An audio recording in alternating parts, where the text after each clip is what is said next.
Soyez les bienvenus si vous nous rejoignez. Nous sommes ensemble pour 2 heures d'information cet après-midi. Bonjour à tous, bonjour François. Bonjour Fanny, bonjour à tous. À la une, cette question, les autorités vont-elles finir par prendre de vraies mesures contre le variant brésilien? En clair, vont-elles suspendre les liaisons aériennes avec le Brésil ou au moins imposer une quarantaine obligatoire pour les voyageurs en provenance de ce pays?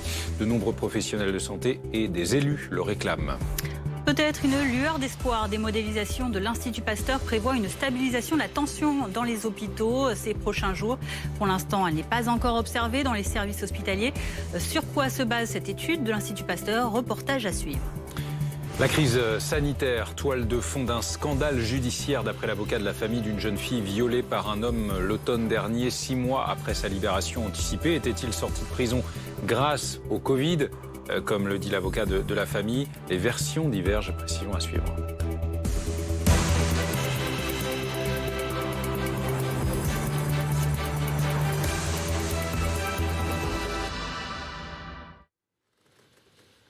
Et le variant brésilien revint soudain sous le feu des projecteurs médiatiques. Même s'il est encore très minoritaire en France, les professionnels de santé tirent le signal d'alarme. L'opposition réclame la fermeture des liaisons aériennes avec le Brésil, 2 par jour à Roissy. Valentin Demey, Charlotte Planet. Quand ils arrivent sur le sol français, les passagers en provenance du Brésil sont désormais obligés de réaliser un test antigénique. Je comprends parce qu'au Brésil aussi, on est un peu en difficulté par rapport à toute la maladie. Les variants, on ne les contrôle pas, donc il faut se dépêcher d'arrêter ça. Non, c'est très bien. En cas de test positif, le passager est emmené pour réaliser un test PCR afin de certifier le résultat. Objectif de ces contrôles renforcés, ne pas faire entrer sur le territoire le variant brésilien dit P1, un variant qui selon certaines études serait plus contagieux, plus virulent et possiblement plus résistant au vaccin. On voit que ce variant sévit alors même qu'un certain nombre de la population a déjà été atteint et donc on voit qu'il a une capacité de réinfection, ce qui n'est pas forcément le cas des autres variants. Et une des questions qui aujourd'hui nous pose problème à la communauté scientifique, c'est de savoir si ce virus n'échappe pas au système immunitaire et notamment s'il ne risque pas de mettre à mal la politique vaccinale. Alors faut-il fermer les lignes aériennes en provenance du Brésil? Impossible selon le ministre délégué au transport. Le Conseil d'État nous a dit que les ressortissants français et les résidents en France, au nom de la liberté de circulation, devaient pouvoir continuer à venir. Mais pour cet enseignant à Sciences Po Paris, le Conseil d'État peut faire évoluer sa position. Si jamais il était démontré que ce variant brésilien est extrêmement dangereux, je ne vois pas les institutions juridictionnelles en France remettre en cause la nécessité qu'aurait décidé le gouvernement de fermer les frontières. À défaut pour le moment de pouvoir interdire les vols en provenance du Brésil, plusieurs médecins demandent au gouvernement d'imposer aux passagers une quarantaine obligatoire. Et ce matin, auprès des députés de la majorité, le Premier ministre a assuré, je cite, que l'aggravation de la situation au Brésil pourrait conduire à prendre des mesures supplémentaires en France, sans qu'on sache pour l'instant ce que ça veut dire concrètement. Bonjour Céline Moncel du service santé à BFM TV. Que sait-on aujourd'hui de la présence de ce variant brésilien sur le territoire français? On sait qu'il représente 0,4% des cas positifs passés au séquençage. Ajouté au variant sud-africain, il représente environ 4% des cas matérialisés en orange sur ce graphique. À eux deux, ils sont presque donc aussi présents que la souche classique. On voit qu'aujourd'hui en France, c'est vraiment en vert, c'est le variant britannique qui représente une écrasante majorité des cas, 83% précisément. Alors vous me direz que 0,4% de variants brésiliens sur les tests séquencés, ce n'est pas grand-chose. Alors c'est vrai que pour l'instant, le variant brésilien, il n'a pas changé la donne en France, il n'a pas généré de clusters majeurs. Mais ça ne veut pas dire qu'il ne faut pas s'en inquiéter. Il y a par exemple le risque que la vaccination relance la compétition entre les variants. Alors attention, il faut aller se faire vacciner puisque les vaccins, on le sait, sont très efficaces sur le variant britannique qui est majoritaire aujourd'hui. Mais il y a, c'est vrai, une perte de protection avec les variants brésiliens et sud-africains. Après, autre élément rassurant, il faut aussi savoir que les laboratoires sont déjà en train de travailler à des vaccins de 2e génération qui seront plus efficaces sur tous les variants majeurs. Voilà pour la France. Si on dézoome rapidement et qu'on regarde ce qui se passe en Europe avec ce variant brésilien, on voit qu'il est présent dans la majeure partie des pays européens, mais à des faibles proportions. C'est seulement au Portugal, qui a des liens particuliers avec le Brésil, qu'il est le plus répandu, avec un petit peu plus de 20% des cas. Au Brésil, en revanche, on le sait, le variant britannique, là-bas, n'est pas là pour prendre l'ascendant. Le variant brésilien, il fait des ravages. Une nuance, toutefois, est d'importance. Le Brésil n'a pas pris de mesures de confinement ni de recommandations sur les gestes barrières. Ça explique aussi, et peut-être surtout, la situation catastrophique dans laquelle se trouve le pays. Merci Céline. Justement, partons au Brésil, 3e pays le plus touché par le Covid avec plus de 350 000 morts. La situation est littéralement hors de contrôle là-bas. Reportage d'Alfred Orange et Garance Munoz. Sur les trottoirs qui entourent les hôpitaux de la ville, c'est partout la même agonie. Maxime Godard est médecin à Sao Paulo. Des files d'attente de plusieurs jours, des gens qui meurent même sans avoir eu la chance d'être intubés ou d'être admis en réanimation. Je suis assez effrayé en réalité puisque je vois pas trop le bout du tunnel. Pour trouver de la place et aligner les brancards, il ne reste plus que les gymnases. Le docteur Paula Galvao y concentre des patients toujours plus jeunes. On manque de tout et mes patients sont de plus en plus jeunes. Ils ont 30, 26 ou 21 ans et sont dans des états graves. C'est vraiment dur. Avec 1300 morts du Covid par jour, l'État de Sao Paulo manque de tombes et les journées ne suffisent plus à enterrer les morts. Les cérémonies funéraires se poursuivent toute la nuit sous la lumière des projecteurs et les sanglots des familles. Mais devant cette hécatombe, le président brésilien Jair Bolsonaro reste toujours sourd aux demandes de confinement du pays. Notre armée n'ira pas dans les rues pour s'assurer que les gens restent bien chez eux. Le Brésil a dépassé ce week-end la barre des 350 000 morts du Covid. Et chez nous en France, les nouvelles sanitaires ne sont pas que négatives. Les contaminations et la mortalité baissent. Et dans les hôpitaux, ça devrait se répercuter très bientôt. Stéphanie Zenati. C'est une petite lueur d'espoir. Selon les modélisations réalisées par l'Institut Pasteur, la tension hospitalière serait en passe de se stabiliser dans les tout prochains jours. Aurait-on alors atteint le fameux pic de la 3e vague ? Difficile de le prédire selon ce spécialiste. Un pic, on sait ce qu'il y a derrière. Oui. Là, actuellement, on ne sait pas ce qu'il y a derrière. On va vivre probablement un plateau descendant, lentement descendant, avec une saturation des hôpitaux. À très court terme, les scientifiques évoquent donc un plateau concernant le nombre d'admissions dans les hôpitaux d'ici les prochains jours. En revanche, en prenant en compte plusieurs facteurs comme la mobilité, le nombre de cas enregistrés, les mesures de confinement imposées ou encore la météo, tous semblent d'accord, les besoins en lits de soins critiques devraient continuer à augmenter. D'ailleurs, dans les services de réanimation, impossible de constater à ce jour, ne serait-ce qu'un léger mieux. Ce week-end, en 24 heures, il y a eu 5 décès dans le service, que des malades Covid avec quasiment pas de comorbidité, tous entre 35 et 65 ans, et ils ont été remplacés dans les 30 minutes qu'on suivit par d'autres malades du même âge. L'Institut Pasteur anticipe malgré tout une stabilisation du nombre de lits occupés dans une quinzaine de jours. Et peut-être même avant dans les régions Île-de-France, Hauts-de-France ou Provence-Alpes-Côte d'Azur, là où des mesures de restriction avaient été mises en place avant le 3 avril dernier. Mais une fois ces fameux plateaux atteints, un mot d'ordre, la patience. On a des plateaux, il faut bien le noter, élevé. Et c'est là qu'est le problème, parce que quand le plateau est élevé, le virus se réplique, on peut avoir de nouveaux variants qui vont rentrer, donc on est vraiment sur un état instable. Les médecins et épidémiologistes restent prudents malgré tout, car ces données se basent sur les chiffres de la 2e vague, soit avant l'arrivée des variants, aujourd'hui à l'origine de nombreuses contaminations. Sur le fond de la vaccination, Céline, il y a une mise en garde du régulateur américain. Oui, les autorités sanitaires américaines recommandent une pause dans l'utilisation du vaccin Johnson & Johnson ou Janssen. Ce sont le même vaccin. En cause, 6 cas rapportés aux États-Unis de personnes qui ont développé des cas sévères de caillots sanguins 6 à 16 jours après la vaccination. Toutes des femmes âgées de 18 à 48 ans selon le New York Times. Alors, ce sont 6 cas sur 7 millions de personnes vaccinées. Et c'est bien une suspension temporaire de cette vaccination, le temps d'enquêter sur l'apparition de ces cas de caillots sanguins aux États-Unis. Ces quelques cas de caillots sanguins avec Janssen, ils ne sont pas vraiment une surprise, puisque l'Agence européenne du médicament, elle les avait mentionnés récemment. Elle avait mentionné certains de ces cas américains qu'on vient d'évoquer et elle a rapporté un cas survenu lors des essais cliniques. Ce n'est pas non plus totalement une surprise pour une autre raison, c'est que le vaccin Janssen, c'est un vaccin à adénovirus, comme le vaccin AstraZeneca, qui connaît les mêmes alertes de sécurité. Pour AstraZeneca, l'Agence européenne du médicament a estimé que ces thromboses sont des effets secondaires très rares, mais causés par le vaccin, mais que le bénéfice-risque restait favorable au vaccin. Aujourd'hui, la France a choisi de limiter la vaccination avec AstraZeneca aux plus de 55 ans. Pour l'instant, pas de restriction d'âge avec le vaccin Janssen, dont les toutes premières doses sont arrivées en France ces derniers jours. Merci Céline pour ces précisions. Et puis notons par ailleurs l'existence de ce VaxiDrive, le tout premier en France. C'est tout près de Montpellier que ça se passe. Plus besoin maintenant de sortir de son véhicule pour se faire piquer. Les précisions de Jean-Wilfried Forquès. Ce VaxiDrive de Saint-Jean-de-Védas a ouvert ses portes ce matin, ici à 9h. Déjà 25 personnes ont été vaccinées, des personnes qui ne quittent jamais, effectivement, vous l'avez rappelé, leur véhicule. Emmanuel Nou, bonjour. Bonjour. Vous êtes infirmier libéral, vous faites partie de ces personnes qui ont vacciné ce matin. Exactement.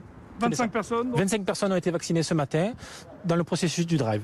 Alors, c'est-à-dire qu'on arrive, on décline son identité, c'est ça? C'est exactement ça. D'abord, ce sont des gens qui sont venus, qui ont pris rendez-vous sur Doctolib et on vérifie leur éligibilité, savoir s'ils ont bien l'âge, s'ils correspondent bien aux critères. Ils sont vus par le médecin en premier et ensuite je procède à la vaccination. Alors, vous les vaccinez, ça prend quelques secondes à peine. Et ensuite, surtout, ces personnes ne bougent pas pendant un quart d'heure, c'est ça, ici même derrière? Alors, ensuite, ils continuent le processus du drive, ils continuent à avancer vers le deuxième stand où là, une surveillance est effectuée de un quart d'heure, effectivement. Alors, la surveillance, Alexis Kuhn, qui m'accompagne, va vous montrer, la surveillance se passe à l'intérieur même, ici, juste derrière moi. Pour l'instant, c'est l'heure de la pause déjeuner. Il y a moins de personnes, mais d'autres rendez-vous sont programmés dans l'après-midi, ici à Saint-Jean-de-Védas. L'objectif, c'est 100 personnes vaccinées chaque jour dans les prochaines semaines. 100 personnes par jour, 700 par semaine. C'est l'objectif que s'est fixé ici, cette clinique. On vient de l'apprendre, une fillette de 10 ans a été blessée par balle ce matin à Pantin, en Seine-Saint-Denis. Elle est grièvement blessée, hospitalisée en urgence absolue. Au moment des faits, elle se trouvait dans la voiture de son père, qui lui est connu des services de police pour des faits de trafic de stupéfiants. L'auteur des coups de feu, lui, est en fuite. On parle également de cette famille iséroise qui veut porter plainte contre l'État pour faute lourde après le viol de leur fille. L'auteur présumé, déjà condamné pour des agressions sexuelles, avait été libéré au printemps 2020 en raison de la crise sanitaire. C'est ce qu'assurent en tout cas les proches de la victime ainsi que leur avocat.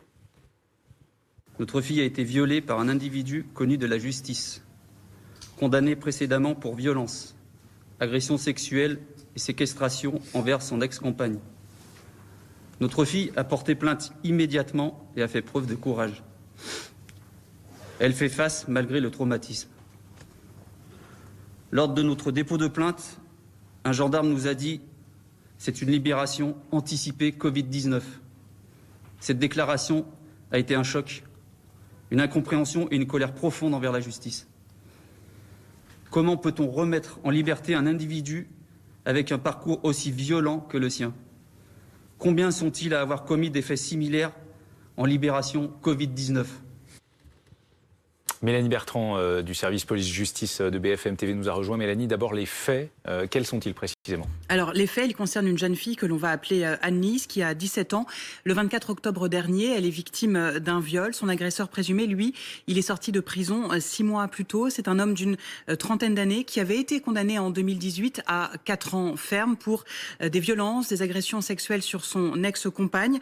Une condamnation qui venait s'ajouter déjà à d'autres condamnations un peu plus anciennes pour des faits de stupéfiants. Depuis, il était donc en détention, libérable en principe en novembre prochain, en novembre 2021, sauf que l'épidémie de Covid est passée par là et que clairement en prison, le taux d'occupation, là où il était détenu, était très élevé. C'est ce qui est écrit dans le jugement. Cet homme, notamment, c'est des raisons qu'on va aborder un peu plus tard, cet homme, il a donc bénéficié en tout état de cause d'une libération conditionnelle en avril dernier, il y a un an, en avril 2020, une libération qui a été ordonnée, signée par un juge d'application des peines de Lyon. Et pourquoi ça scandalise justement la famille, cette libération ? Parce que la famille, elle a eu accès à ce jugement, à ses motivations. Et effectivement, ils sont scandalisés pour 2 raisons. D'abord, parce qu'on le disait, il est écrit noir sur blanc que le taux d'occupation de la maison d'arrêt de Lyon-Corba, où il était détenu, est de 130%. Et l'on comprend entre les lignes qu'apparemment, il fallait faire de la place, il fallait réduire le nombre de détenus. Et ça, pour la famille, c'est incompréhensible. Il est aussi écrit, concernant cet homme, que le taux de récidive est faible, certes, mais il n'est pas à exclure. Donc, pour la famille, ça fait 2 circonstances aggravantes. Ils ne comprennent pas. On a entendu le père de la jeune fille dire « Je ne comprends pas qu'un tel individu ait pu retrouver la liberté ». Cela dit, on a joint ce midi le parquet de Lyon qui ensuite a fait un communiqué et qui apporte des précisions qui justifient en quelque sorte la décision du juge d'application des peines. D'après le parquet de Lyon, cet homme, il avait été condamné pour des faits certes d'agression sexuelle, mais uniquement dans un cadre familial. Ce n'était pas le profil d'un prédateur sexuel. Et d'après le parquet de Lyon, il ne s'agit pas d'une libération automatique liée au Covid, mais le juge a estimé sur la base d'analyses faites par des psychiatres, par des experts, que cet homme pouvait retrouver la liberté. Cela dit, ça interpelle parce qu'on a eu nous aussi accès à ce jugement et on a pu lire les motivations des experts, des psychiatres, et le moins que l'on puisse dire, c'est qu'ils sont prudents. Je vous donne quelques citations. Cet homme, il semble avoir évolué vers plus de maturité et a pris conscience de façon partielle de la gravité de l'infraction. Il est écrit aussi, le suivi psychologique paraît porter ses fruits. Donc on sent beaucoup de prudence dans les motivations du juge d'application des peines. Cet homme, en tout état de cause, il a été remis en liberté. Il est soupçonné d'avoir violé cette jeune fille en octobre dernier. Il est donc à nouveau placé en détention provisoire, mis en examen pour viol sur mineur et menace de mort. Et les parents de la jeune fille disaient ce matin qu'ils avaient l'intention de porter plainte contre l'État pour faute lourde. Merci beaucoup Mélanie.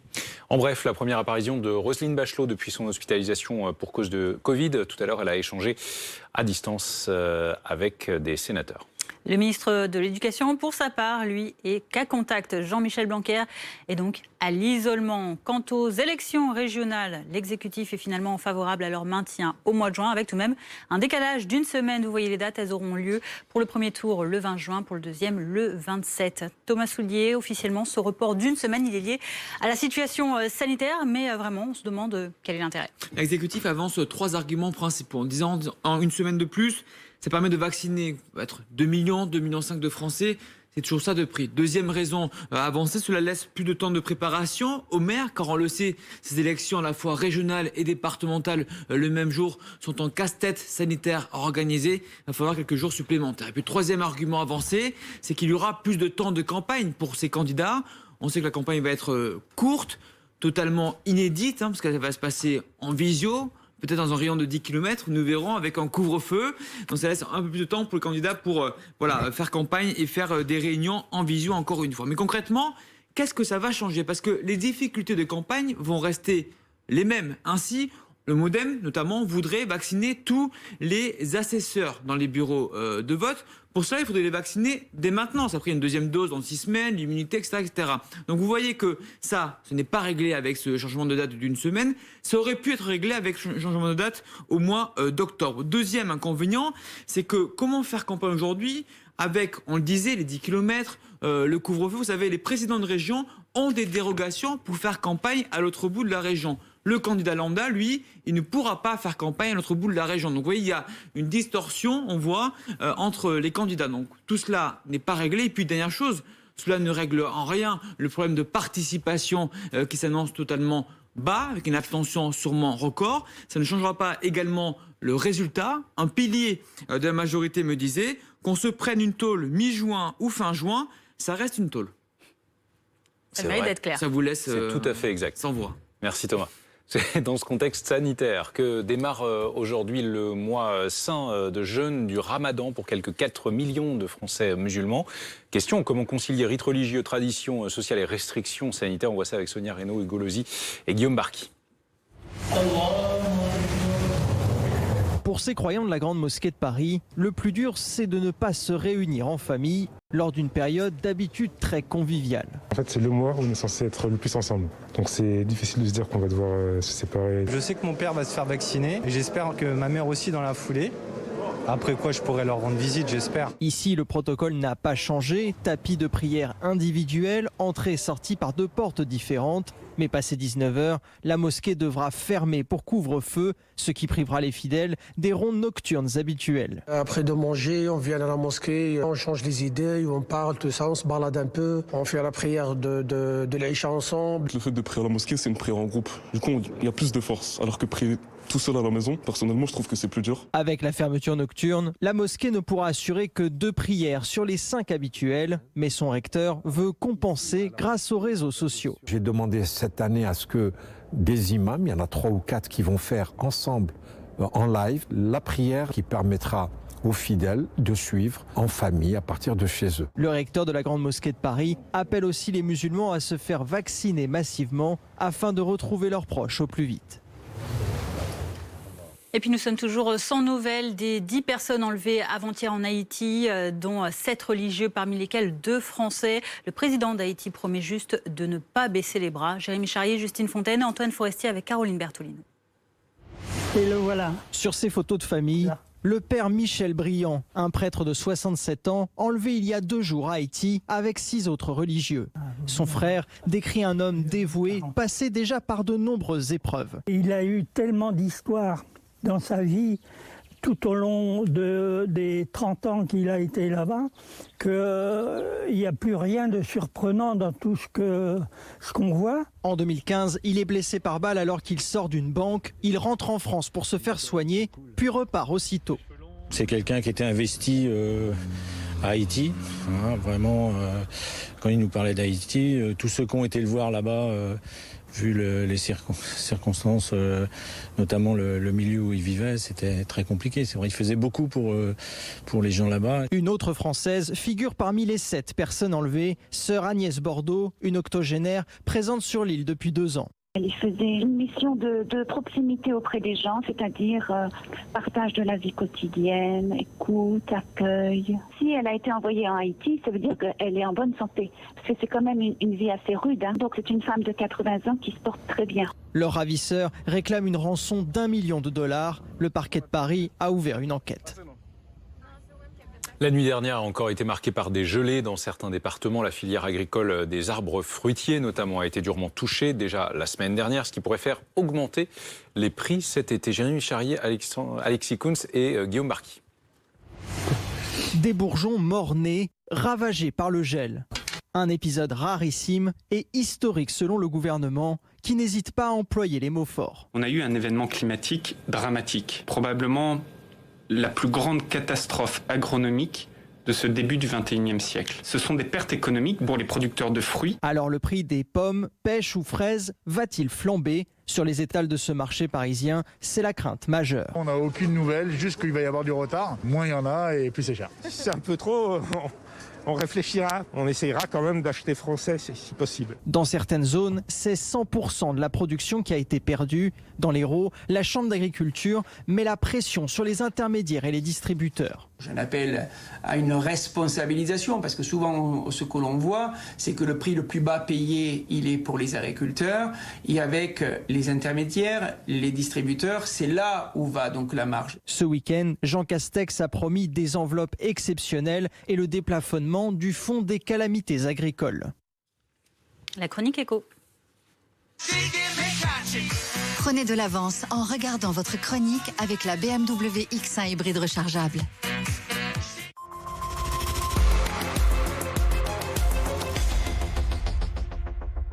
Et on parle de ce constat assez surprenant avec vous, Pierre Kupferman. Malgré la crise sanitaire, économique, sociale, même, eh bien, les Français sont plus généreux. Oui, en tout cas, les Français qui ont l'habitude de verser de l'argent aux associations caritatives, c'est-à-dire un Français sur 2. Selon le baromètre annuel Ipsos Apprentis d'Auteuil, le montant que les Français déclarent avoir versé en 2020 a augmenté de 32%.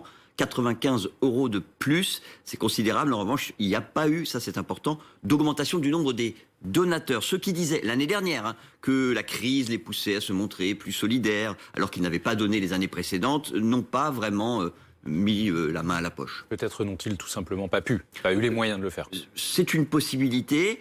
Pour une partie d'entre eux seulement, évidemment. D'autres, peut-être, se sont dit que l'État, finalement, avait mis beaucoup d'argent sur la table et qu'eux payaient assez d'impôts. En fait, parmi ceux qui ne donnent pas aux associations caritatives, chacun a ses raisons, bonnes ou mauvaises. En tout cas, ceux qui en ont clairement les moyens, les 2% les plus riches des Français, les ménages, donc, dont le revenu annuel net dépasse 120 000 €, ont été plus généreux l'année dernière qu'en 2019, avec un don moyen de 2 463 €, c'est-à-dire 323 € de plus.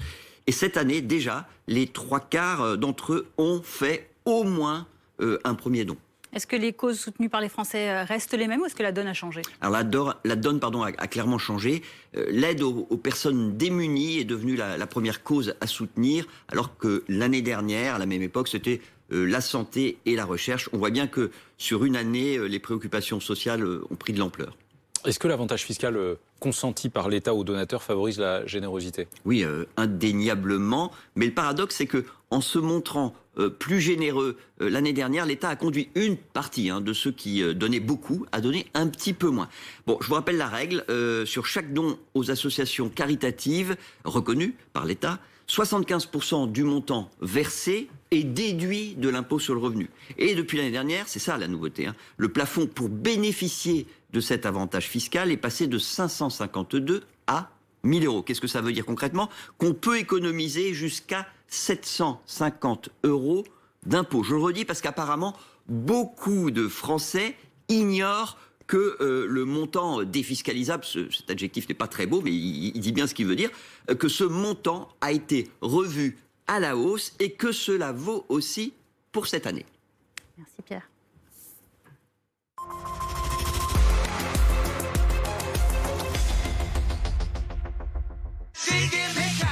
Vous avez pris de l'avance en regardant votre chronique avec la BMW X1 hybride rechargeable. Restez avec nous dans quelques instants. Nous reviendrons sur cette fillette de 10 ans grièvement blessée en urgence absolue à l'hôpital après avoir reçu une balle dans un véhicule à Pantin en Seine-Saint-Denis. Son père était également dans le véhicule. L'auteur, lui, a pris la fuite. À tout de suite.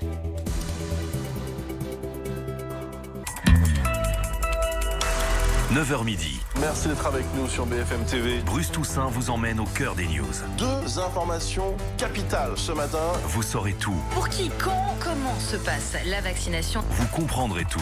C'est quand même du jamais vu dans l'histoire des réseaux sociaux. Elle parlait plus de fake news, mais de rumeurs. Avec du débat. Chers collègues, vous vous trompez, c'est qu'il n'y a pas de stratégie en réalité. C'est un débat qui est complexe et enflammé. Et les invités qui font l'actualité. Aussi des questions. Oui, bah oui. Alors, il faut tourner la page. Non, je vais m'améliorer.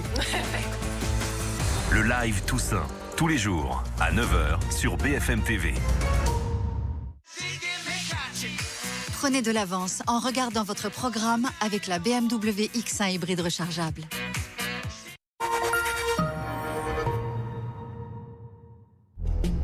Expérience électrique activée. Cougar hybride rechargeable.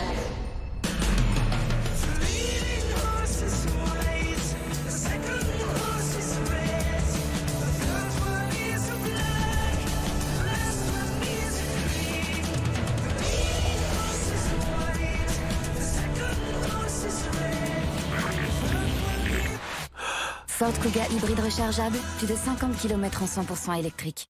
Arsène Lupin. Redécouvrez les aventures du célèbre gentleman cambrioleur dans une superbe collection de livres en édition collector. Le numéro 1, 3,99 € seulement.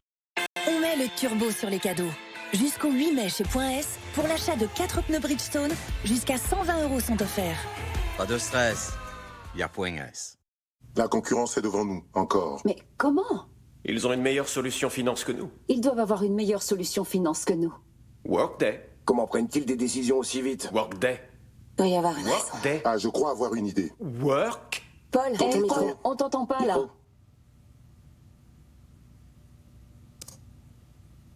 Salut. Hey, salut. Workday, le système finance, RH et planification pour un monde qui change.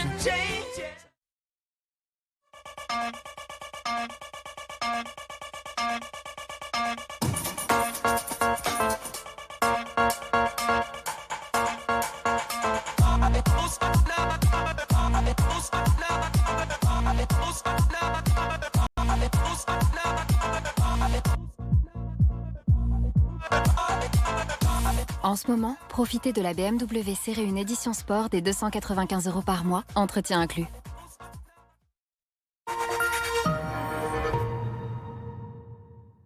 Écoutons les questions de nos enfants. Pourquoi il est malade? Pourquoi on ne peut pas le soigner? Pourquoi il travaille? Pourquoi ils vont pas à l'école? Pourquoi elle pleure? Pourquoi elle n'a rien à manger? Nos enfants sont témoins de la souffrance des autres enfants. Il est temps de les écouter. Chaque jour sur le terrain, les équipes d'UNICEF viennent en aide à ces enfants en danger. Pour tous ceux que nous devons sauver, agissez en appelant maintenant le 0801 903 903. Donnez 10 € par mois pour offrir à chaque enfant des aliments nutritifs. 10 € par mois pour recevoir les soins dont il a besoin. Pour avoir la chance d'aller à l'école. Avec 10 € par mois, vous permettez à UNICEF de donner un avenir à chaque enfant en détresse. C'est des enfants comme moi. Il faut les aider. Appelez dès maintenant le 0801 903 903. Merci. DBS, Superleggera, c'est la voiture de James Bond. Des bolides légendaires, rien que pour vos yeux. Assez de blabla, passons à l'action. Inédit Top Gear France, jeudi à 21h05 sur RMC Découverte, Canal 24. En France, plus de 20 millions de personnes souffrent de surpoids ou d'obésité. Et évidemment, ce n'est pas sans risque pour la santé. Moi aussi, j'étais en surpoids et même en obésité pendant plus de 20 ans. Vous vous rendez compte, 20 ans? En à peine 6 mois, grâce à Comme J'aime, j'ai perdu 15 kilos et j'ai retrouvé un IMC normal. Alors vous aussi, vous pouvez savoir si vous êtes en situation de surpoids ou d'obésité en moins d'1 minute. Rendez-vous sur comej'aime.fr pour calculer gratuitement votre IMC. comej'aime.fr La météo avec Century 21 et ses agences partout en France. Profitez du printemps pour faire éclore vos projets immobiliers.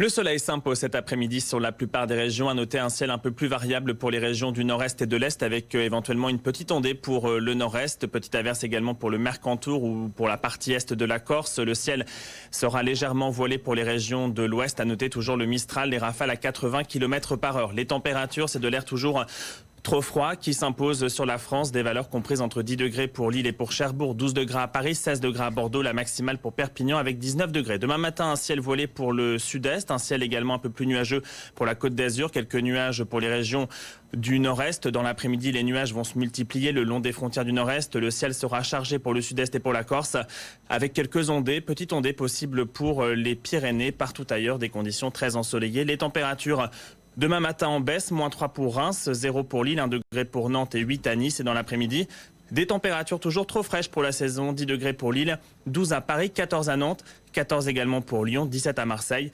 La maximale pour Toulouse et pour Montpellier, avec 18 degrés demain après-midi.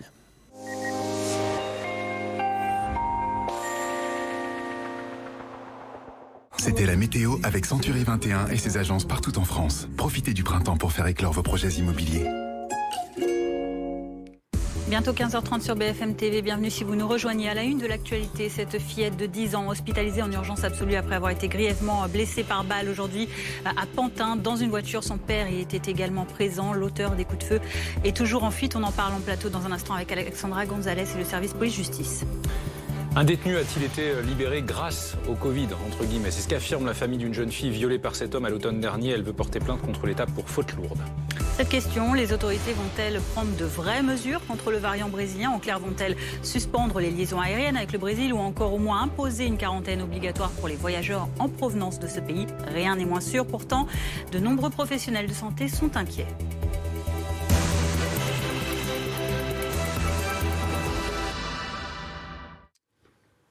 Et on parle donc de cette fillette à peine 10 ans blessée par balle aujourd'hui à Pantin en Seine-Saint-Denis. Les circonstances restent troubles. On va essayer de les éclaircir avec vous, Alexandra Gonzalez.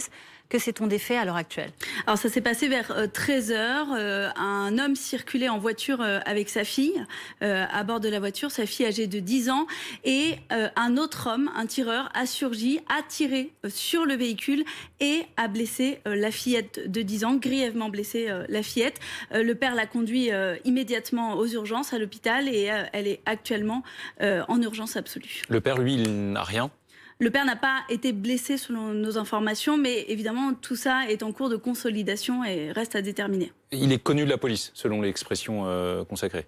Effectivement, il avait été condamné en première instance, puis acquitté pour le meurtre d'un homme. Il est considéré comme une personne faisant partie de la grande délinquance par les services de police. Stéphane Finance, bonjour, merci d'être notre invité. Vous êtes secrétaire régional Alliance Police Nationale 93. Que savez-vous de plus sur ce qui s'est passé donc, en ce tout début d'après-midi aujourd'hui à Pantin?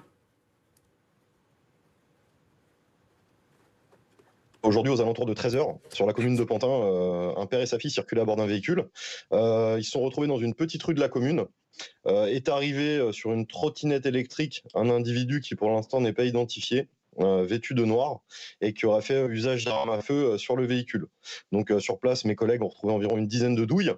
Comme il a été dit précédemment, l'enfant a été conduit en urgence par son père à l'hôpital, et malheureusement, l'enfant est décédé.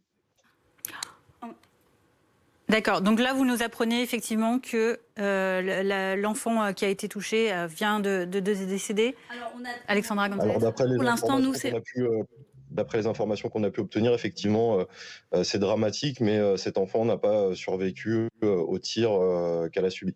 Alexandra Gonzalez, vous vouliez compléter? Nous, on n'a pas pour l'instant ces informations. On sait seulement, nous, à ce stade, qu'elle a été conduite en urgence à l'hôpital par son père après avoir été blessée par arme à feu. Dans quelles circonstances s'est produit, alors c'est pas une fusillade, il n'y a pas eu échange de coups de feu, mais dans quelles circonstances tout cela s'est-il produit à la mi-journée? On rappelle c'était à Pantin en Seine-Saint-Denis. Est-ce que c'était un endroit où il y avait à ce moment-là, à la mi-journée, en pleine semaine, de la circulation, des personnes qui se trouvaient à proximité, voire d'autres enfants pour le coup?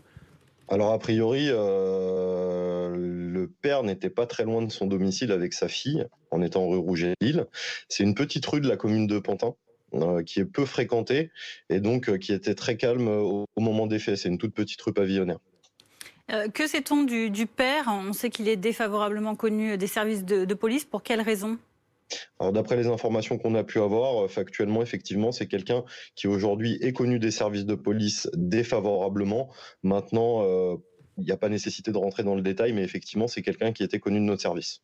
Merci d'avoir été en direct avec nous. Évidemment, nous y reviendrons dans notre prochaine édition. On en vient à cette autre histoire atroce. Une famille d'Isère qui veut porter plainte contre l'État pour faute lourde.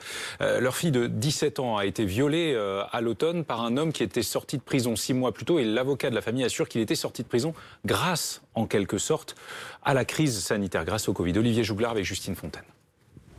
Les parents de Anne-Lise ne peuvent pas taire ce qui est arrivé à leur fille de 17 ans. Il est de notre devoir de nous exprimer. La justice a relâché un individu dangereux et notre fille en a subi les conséquences. Leur fille a été violée. L'agresseur présumé, déjà condamné 8 fois, devait purger une peine de prison de 5 ans pour agression sexuelle, séquestration et violence sur sa compagne. Mais en mai dernier, l'homme bénéficie d'une libération conditionnelle. Dans le jugement, 2 raisons sont énoncées.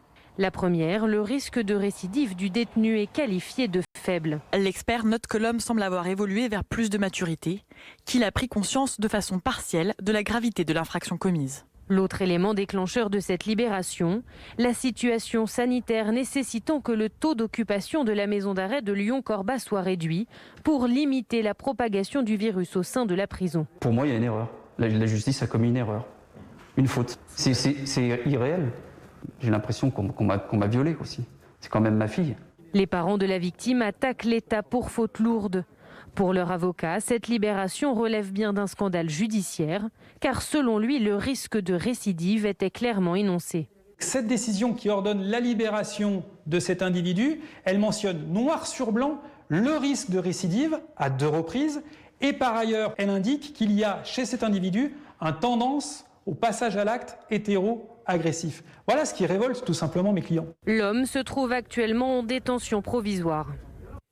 Mélanie Bertrand du service police-justice BFM TV. Pour être précis, cette libération conditionnelle de l'accusé, elle ne reposait pas, selon le parquet de Lyon, uniquement sur la situation sanitaire, mais aussi sur l'avis de services pénitentiaires et des experts sur le profil de l'homme. Oui, effectivement, le parquet de Lyon a réagi après la conférence de presse des parents de la jeune fille en nous expliquant que cet homme, il avait été d'abord condamné pour des faits, certes d'agression sexuelle et de violence, mais commis uniquement dans un cadre conjugal sur son ex-compagne et qu'il n'avait absolument pas le profil d'un prédateur sexuel. Ensuite, le parquet de Lyon justifie en quelque sorte la décision du juge d'application des peines en disant que ce n'est pas du tout une libération automatique, en tout cas qui serait due simplement au fait de devoir faire de la place dans les prisons, et que le juge d'application des peines s'est basé pour prendre sa décision sur les expertises faites par les services pénitentiaires et par les psychiatres, parce que d'après le juge, cet homme, il avait montré des gages crédibles de réinsertion, sauf qu'effectivement, en regardant un petit peu dans le détail le jugement rendu par le juge d'application des peines, on sent la prudence qui est celle des experts psychiatres qui évoquent un homme qui semble avoir évolué vers plus de maturité, qui a pris conscience de façon partielle de la gravité des faits et dont le suivi psychologique paraît porter ses fruits. Donc on sent beaucoup de prudence et c'est cette prudence-là qui interpelle les parents de la jeune fille. Eux ne comprennent pas comment un individu jugé dangereux a pu être remis en liberté, et ils s'appuient aussi sur le jugement en disant « Regardez, il est écrit noir sur blanc que le taux d'occupation à ce moment-là dans la maison d'arrêt de Lyon-Corba où il était détenu était de 130%. Pour eux, il y a un lien clairement de cause à effet, ce que réfute en quelque sorte aujourd'hui le parquet de Lyon. Les parents ont annoncé qu'ils voulaient porter plainte contre l'État pour faute lourde, et en tout état de cause, cet homme, il a été depuis à nouveau interpellé, à nouveau mis en examen et placé en détention provisoire pour des faits donc commis, dont il est soupçonné d'avoir commis sur cette jeune fille des faits de viol et de menaces de mort. Merci beaucoup Mélanie. La crise sanitaire et le variant brésilien, avec cette question, faut-il prendre des mesures beaucoup plus efficaces que celles qui sont prises jusqu'à présent contre ce variant? L'opposition notamment, mais aussi certains professionnels de santé réclament d'urgence la suspension des vols en provenance du Brésil, 2 par jour à Roissy, où l'on retrouve Clémence Dibou avec Joao Alencar.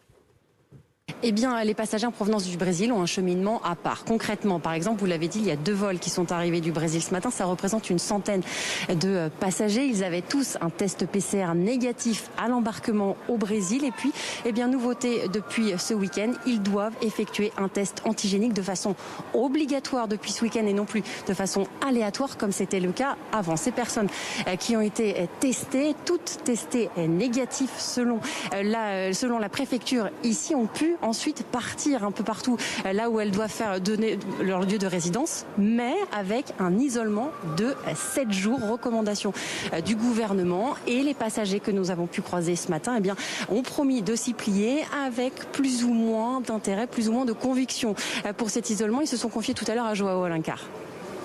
Ça devient infernal, quoi. C'est-à-dire, quand est-ce qu'on travaille, quand est-ce qu'on gagne de l'argent, à un moment donné, quoi, ça devient, c'est juste, c'est too much, quoi. J'arrive de São Paulo, je pars à Nice, parce que je travaille à Monaco.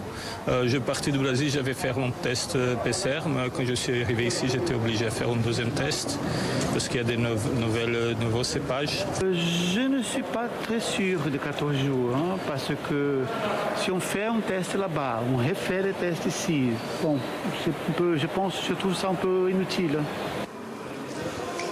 Un isolement assez compliqué à respecter dans la pratique. Pourquoi ? Eh bien parce qu'on parle de ces binationaux qui rentrent ici en France. Ce sont souvent des binationaux et qui ont un lieu de résidence parfois très loin de Paris. On a vu une personne qui prend tout à l'heure le train pour Bruxelles pour aller passer son isolement, ou encore cette jeune étudiante qui rejoint sa mère à Rouen. Elle va donc s'isoler avec sa mère, mais sa mère, elle n'est pas soumise aux restrictions de cet isolement. Alors c'est assez compliqué, et puis surtout, il n'y a pas de contrôle pour cet isolement.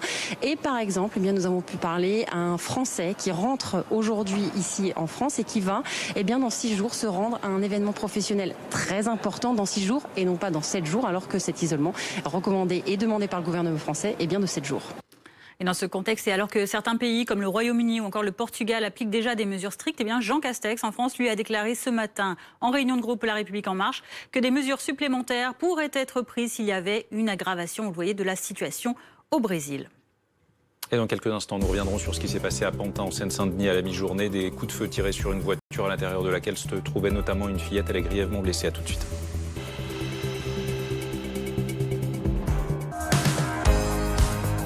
Bonsoir à toutes et à tous, je suis très heureux de vous retrouver pour ce 22h Max. 22h, Maxime Switek sur BFM TV. Ensemble, évidemment, jusqu'à minuit avec toute l'équipe. Pour prolonger une journée d'infos avec les invités qui ont fait l'événement. L'actu, c'est dense, c'est chargé. Une première réaction, il est en direct avec nous. C'est un procès aussi pour la liberté.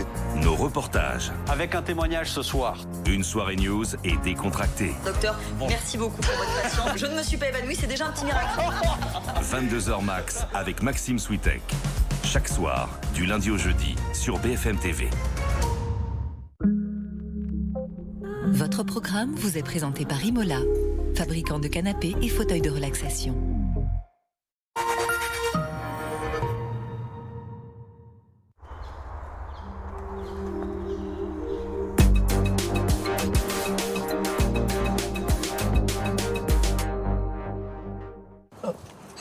Vas-y, tu peux descendre quand tu veux.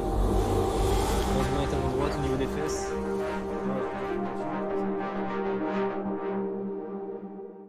J'étais au feu et là, il y a une camionnette qui me prend en filature. Sauf que, arrivé sur le viaduc, ma bagnole dérape. Une chute de 300 mètres direct dans l'eau. J'ai flippé, hein. Quand on est bien assuré, on n'a pas grand-chose à raconter. Chez Direct Assurance, vous économisez en moyenne 230 €.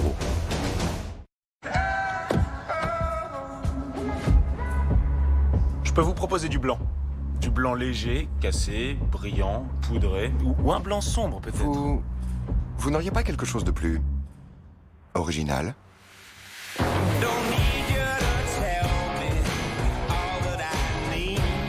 Skoda Kamiq Young Edition, la référence des SUV urbains, est désormais disponible en version suréquipée à seulement 19 500 €. Celle-là, je l'ai. Celle-là aussi. Ah tiens, celle-là, je connais pas. Ah ben voilà. Le Bon Coin a 15 ans. Et bonne nouvelle, comme Catherine Deneuve, un Français sur 2 y trouve son bonheur.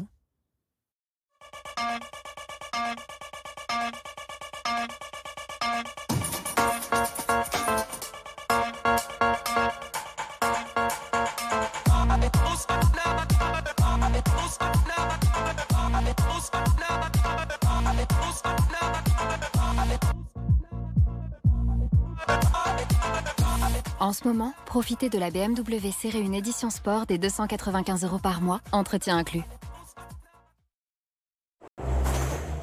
80. C'est le nombre de décibels que ton oreille risque de croiser à différents moments de la journée. Et quand elle y est trop exposée, eh bien il y a danger. Alors écoute bien et dépasse pas les 80. Fondation pour l'audition. Chez Actual, acteur majeur du travail en France, nous travaillons tous les jours pour vous garantir le droit au travail. Arthur, c'est pas Versailles ici. Arthur, c'est pas Versailles ici. C'est pas Versailles ici. Arthur, c'est pas Versailles ici. Et donc en plus d'une énergie moins chère, on vous aide à moins consommer chaque jour. Ça vous intéresse? Bien sûr. C'est pas Versailles ici. Total Direct Énergie. Une énergie jusqu'à 10% moins chère et des services pour réduire votre consommation. Vous en faites déjà beaucoup. À nous d'en faire plus. Expérience électrique activée. Cougar hybride rechargeable.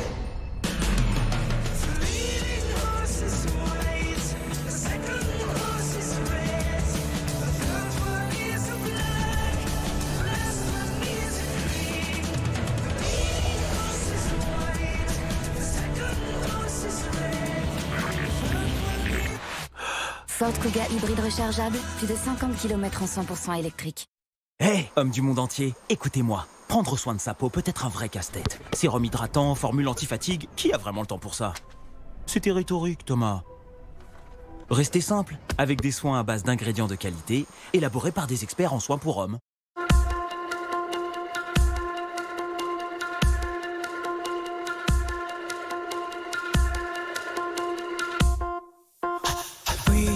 Comme un crève-cœur, j'attendrai son nom. 7 heures désertique, sensible mais sensible.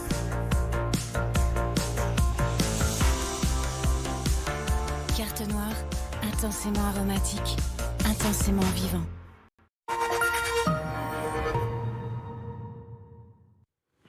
15h45 à l'une de l'actualité, cette fillette donc de 10 ans qui a été grièvement blessée par balle cet après-midi dans un véhicule à Pantin en Seine-Saint-Denis. Son père également est présent dans le véhicule, est connu des forces de police pour des affaires de stupéfiants notamment. Quant à l'auteur des coups de feu, il est en fuite, on en parle dans un instant. Priorité au direct, on va à l'Assemblée. Protéger sa population. Le Royaume-Uni met ses ressortissants qui viennent du Brésil à l'isolement pendant au moins une semaine, et ceci à l'hôtel. En France, votre ministre des Transports a déclaré ce matin qu'il ne pouvait strictement rien faire. Il considère que la France ne peut pas suspendre ses liaisons aériennes avec le Brésil car c'était contraire à notre droit. C'est surréaliste. C'est l'impuissance politique dans toute sa splendeur.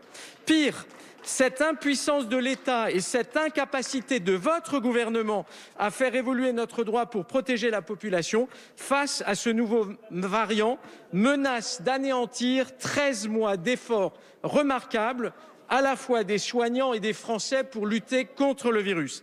Pour ne pas faire échouer notre politique vaccinale, la France doit temporairement fermer ses frontières et ses lignes aériennes avec le Brésil. Pour nos ressortissants, nous devons à minima mettre en place un isolement strict des personnes qui viennent des pays où il y a désormais un variant dangereux, comme vous le réclament déjà de nombreux scientifiques, et je ne vais pas les énumérer ici. Monsieur le Premier ministre, allez-vous, oui ou non, fermer les liaisons aériennes avec le Brésil pour protéger la population française face à ce nouveau variant, quitte à faire évoluer notre droit? Sur un sujet de cette importance, nous ne pouvons pas nous résoudre à l'impuissance publique que vous nous montrez, hélas, trop souvent. Merci, monsieur le député. La parole est à monsieur le Premier ministre.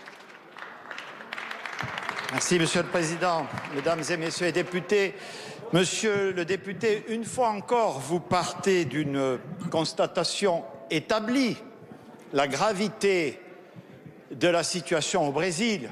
Hélas, je le rappelle devant la représentation nationale, qui subit une situation absolument dramatique. Et la dangerosité du variant du même nom, qui effectivement pose des difficultés réelles. Mais, pardonnez-moi, je vous le dis, monsieur le député, vous faites quelques entorses avec la réalité. en laissant à croire qu'on ne ferait rien. Ben c'est faux, c'est complètement faux. Il y a une chose que nous n'avons pas faite, c'est suivre vos préconisations. Vous avez écrit au président de la République en 2020 pour le conseiller de prescrire l'hydroxychloroquine. Et je vous signale que le Brésil est le pays qui l'a le plus prescrit. Monsieur le député, oui. Donc, un peu de modestie, comme je le dis tout le temps. Bien. Alors, monsieur le député, pour en revenir aux faits, d'abord... S'il vous plaît, un peu de silence. D'abord, je veux dire que tout, à ce jour et depuis les mesures que nous avons prises le 29 janvier dernier, toute personne qui veut se rendre en France à partir du Brésil ne peut le faire que pour des motifs impérieux. Et vous savez que s'agissant des ressortissants français, le Conseil d'État a annulé la décision prise par le gouvernement, considérant qu'il s'agissait d'une contrainte disproportionnée. Toute personne qui veut du Brésil venir en France doit présenter un test négatif à l'embarquement, un test négatif à l'arrivée et une période de 10 jours d'isolement. Il est donc parfaitement inexact de dire que nous serions restés sans agir. Cependant, nous constatons, mais oui, ne dites pas non, c'est la vérité, nous constatons que la situation s'aggrave et nous avons donc décidé de suspendre jusqu'à nouvel ordre tous les vols entre le Brésil et la France. Merci, monsieur le Premier ministre. S'il vous plaît. Allez. Monsieur le Premier ministre, vous voyez donc qu'il y a bien un sujet. Par contre, il serait pertinent de faire aussi ce que font notamment les Anglais, parce que vous le savez, il faut protéger nos concitoyens. Vous ne le faites pas suffisamment. Merci, monsieur le Premier ministre. Monsieur le Premier ministre. Non, il veut pas. La parole est à madame... Voilà donc pour cette annonce du Premier ministre, et c'est précisément ce que réclamaient et des professionnels de santé et des élus de l'opposition, notamment des mesures, de vraies mesures pour freiner la propagation, l'évolution du variant brésilien sur le territoire français. Cette annonce du Premier ministre, la suspension jusqu'à nouvel ordre de tous les vols en provenance du Brésil. Oui, c'est une annonce importante parce qu'elle était réclamée, comme vous le disiez. Il y avait une pression politique qui était montée ces derniers jours, notamment ces dernières heures, où plusieurs élus de l'opposition, de Marine Le Pen à Jordan Bardella sur notre plateau dimanche, à des élus les Républicains ce matin, qui disaient qu'il était urgent de suspendre les vols venant du Brésil. Il y a eu tout un débat qu'évoquait le député Les Républicains, qui posait la question sur le ministre des Transports a-t-il dit que c'était illégal ou pas, en faisant référence à une décision du Conseil d'État. Le Premier ministre, on a senti l'agacement du Premier ministre sur cette question-là. Il a notamment mis en cause ce député concernant des positions sur l'hydroxychloroquine, qui était un peu hors sujet par rapport au variant brésilien. Mais l'annonce importante, effectivement, tous les vols suspendus du Brésil jusqu'à nouvel ordre. Attention, ça ne veut pas dire que ça règle la solution, parce que d'une part, il y a des vols qui ont eu lieu ces dernières semaines, donc il y a des gens qui sont arrivés du Brésil, peut-être avec le variant brésilien, et par ailleurs... 2 arrivées par jour à Roissy. Absolument.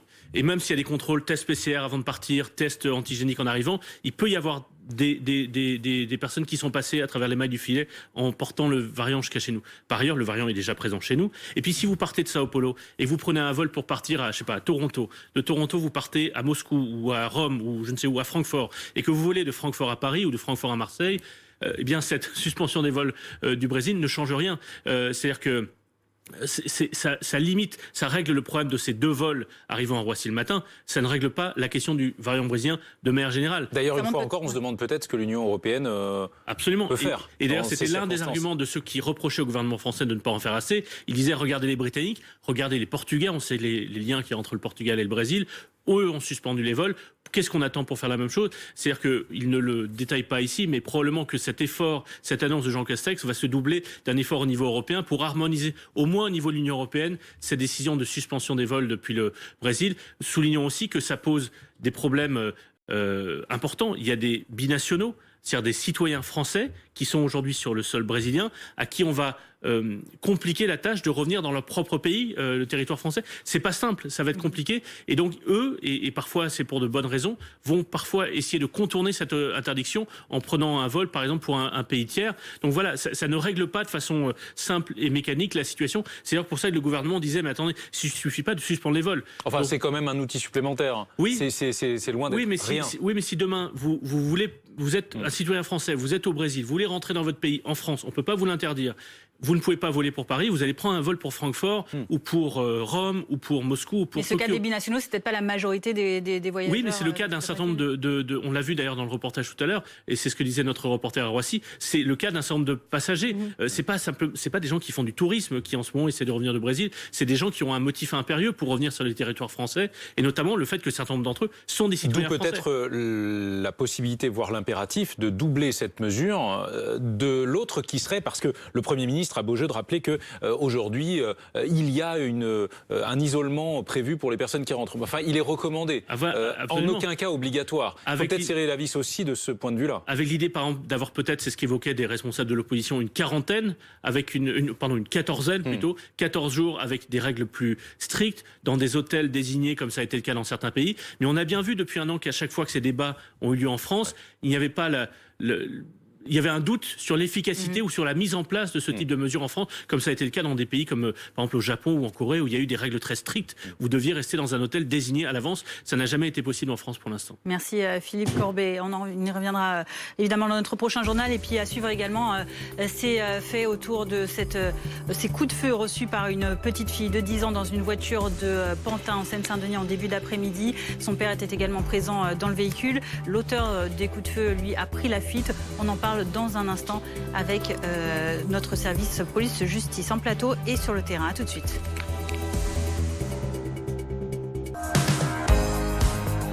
Bonsoir à toutes et à tous, je suis très heureux de vous retrouver pour ce 22h Max. 22h, Maxime Switek sur BFM TV. Ensemble, évidemment, jusqu'à minuit avec toute l'équipe. Pour prolonger une journée d'infos avec les invités qui ont fait l'événement. L'actu, c'est dense, c'est chargé. Une première réaction, il est en direct avec nous. C'est un procès aussi pour la liberté.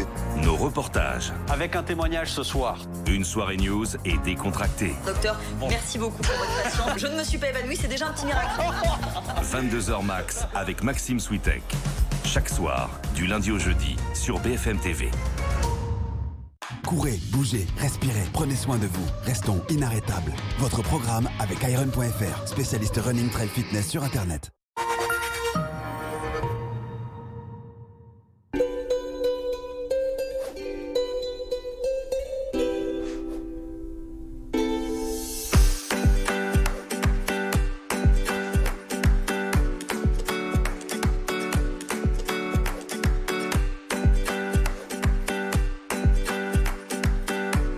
ComGem sera toujours là pour les personnes qui souhaitent perdre du poids. Alors pour calculer gratuitement votre IMC, rendez-vous tout de suite sur le site comgem.fr. comgem.fr. Et surtout, n'oubliez pas le .fr. Il a l'air coriace, non? Et c'est contre lui que je joue, je savais pas moi. Si c'est pour se faire écraser, ça vaut peut-être pas la peine. Bah écoute, je veux pas être défaitiste, super niveau et tout, mais à mon avis, t'es pas prêt pour ça. Ouais, je suis pas prêt. Hein? Ouais, je suis pas prêt, je le sens pas. Tu le sens pas, faut pas y aller. Alors là-dessus, voilà. Ça, c'est un coup à se dégoûter du tennis. Avec les offres Citroën, la garantie et l'assistance sont offertes pendant 4 ans sur nouvelle C3 à partir de 109 € par mois. Tous nos points de vente sont ouverts. Prenez rendez-vous sur citroën.fr. Citroën. Arsène Lupin. Redécouvrez les aventures du célèbre gentleman cambrioleur dans une superbe collection de livres en édition collector. Le numéro 1, 3,99 € seulement. Roventa présente X-Force. Sa mission, un nettoyage impeccable. Utilisez son écran pour contrôler son autonomie et sa puissance. Sa brosse motorisée à éclairage LED traque même la poussière cachée. Et avec la technologie Flex, vous allez jusqu'à 4 fois plus loin. Plus rien ne vous arrête. Nouvelle X-Force par Roventa. Autohéros, achetez votre voiture d'occasion facilement en ligne. Découvrez une sélection de voitures garanties. Parcourez l'offre en détail et visitez l'intérieur comme si vous y étiez. Convaincu? Vous commandez. Autohéros livre gratuitement. Et vous êtes couvert avec le retour sans frais sous 14 jours. Autohéros, achetez votre voiture facilement en ligne.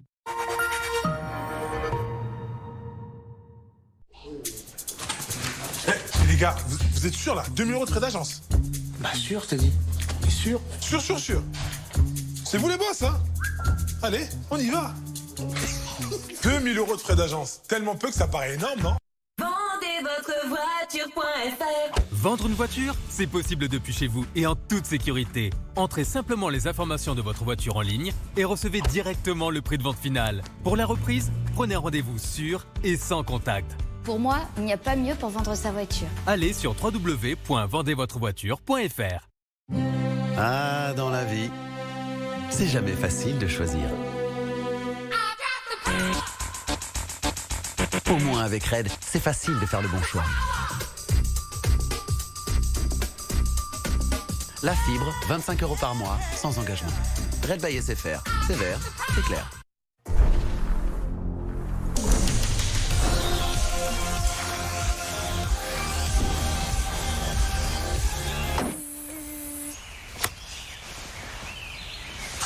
Et voilà.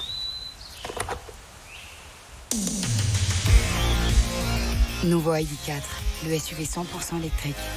Découvrez-le dès maintenant à partir de 249 € par mois. Rien ne vous retient. Volkswagen. Cofidis présente préjugé numéro 12. Les femmes passent beaucoup de temps dans la salle de bain.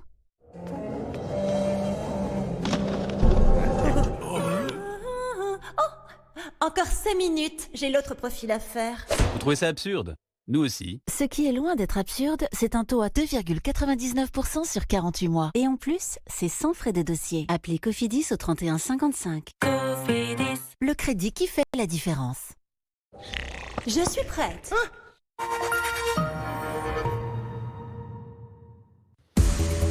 À la une à 16h, cette fille de 10 ans grièvement blessée par balle à Pantin en Seine-Saint-Denis. Elle se trouvait dans une voiture avec son père blessé également. Le tireur est en fuite. La France suspend jusqu'à nouvel ordre tous ses vols en provenance du Brésil. L'annonce à l'Assemblée nationale de Jean Castex il y a un instant, suite aux restrictions fortes prises notamment au Portugal ou encore au Royaume-Uni. Pas encore en revanche d'annonce sur une éventuelle obligation de s'isoler à l'arrivée sur le sol français. La crise sanitaire, toile de fond d'un scandale judiciaire. D'après l'avocat de la famille d'une jeune fille violée par un homme l'automne dernier, 6 mois après sa libération anticipée, était-il sorti de prison grâce au Covid? Les précisions à suivre.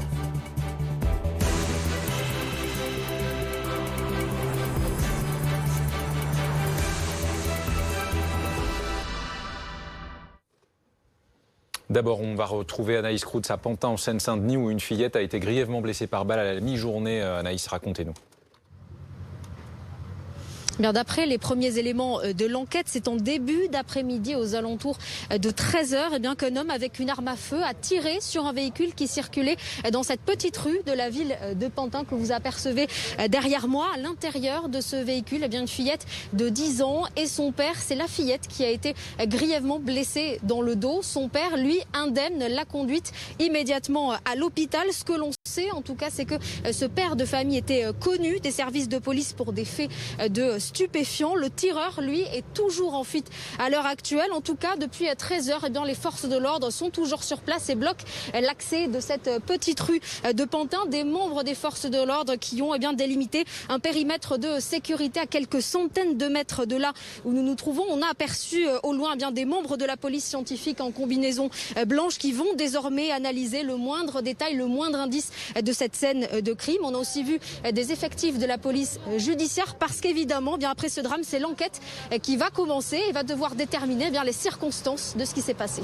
Merci Anaïs Kroutz en direct de Pantin avec Juan Palencia. On en parle également avec notre invité aujourd'hui. Bonjour Geoffroy Carvalhinho, vous êtes conseiller municipal libre de Pantin, cette ville de Seine-Saint-Denis concernée aujourd'hui par ce drame, cette violence. Avez-vous des informations complémentaires sur les faits qui sont produits dans votre commune à 13h aujourd'hui ?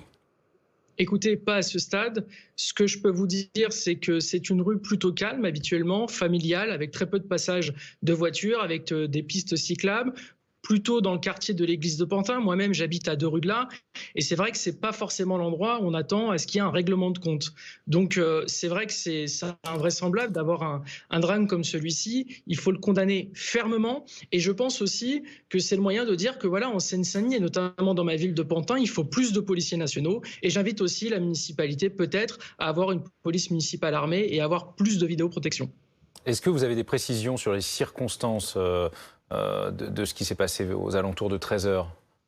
Non, pas du tout. Ce que je sais, c'est que j'ai eu beaucoup de remontées de Pantinoises et Pantinois qui m'ont dit voilà, c'est pas normal qu'une jeune fille de 10 ans se fasse tirer dessus. Il y a eu un événement hier ou avant-hier dans le 16e arrondissement où des gens en avaient entendu parler disant mais c'est pas normal qu'il y ait des fusillades. Aujourd'hui, ça arrive à Pantin, dans une ville populaire de la Seine-Saint-Denis, et ce genre d'acte ne doit pas se produire. Enfin, c'est quand même une enfant qui a été touchée, peu importe si c'est un règlement de compte ou pas. C'est ça aujourd'hui qu'il faut retenir.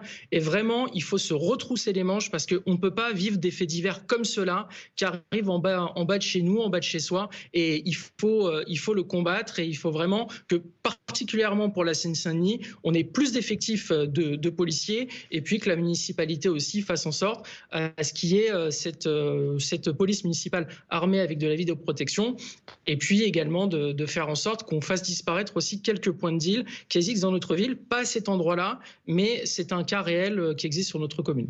Justement, sur l'endroit où se sont passés les faits, que pouvez-vous nous dire? Est-ce que c'est plutôt un quartier calme d'ordinaire? C'est une rue très calme.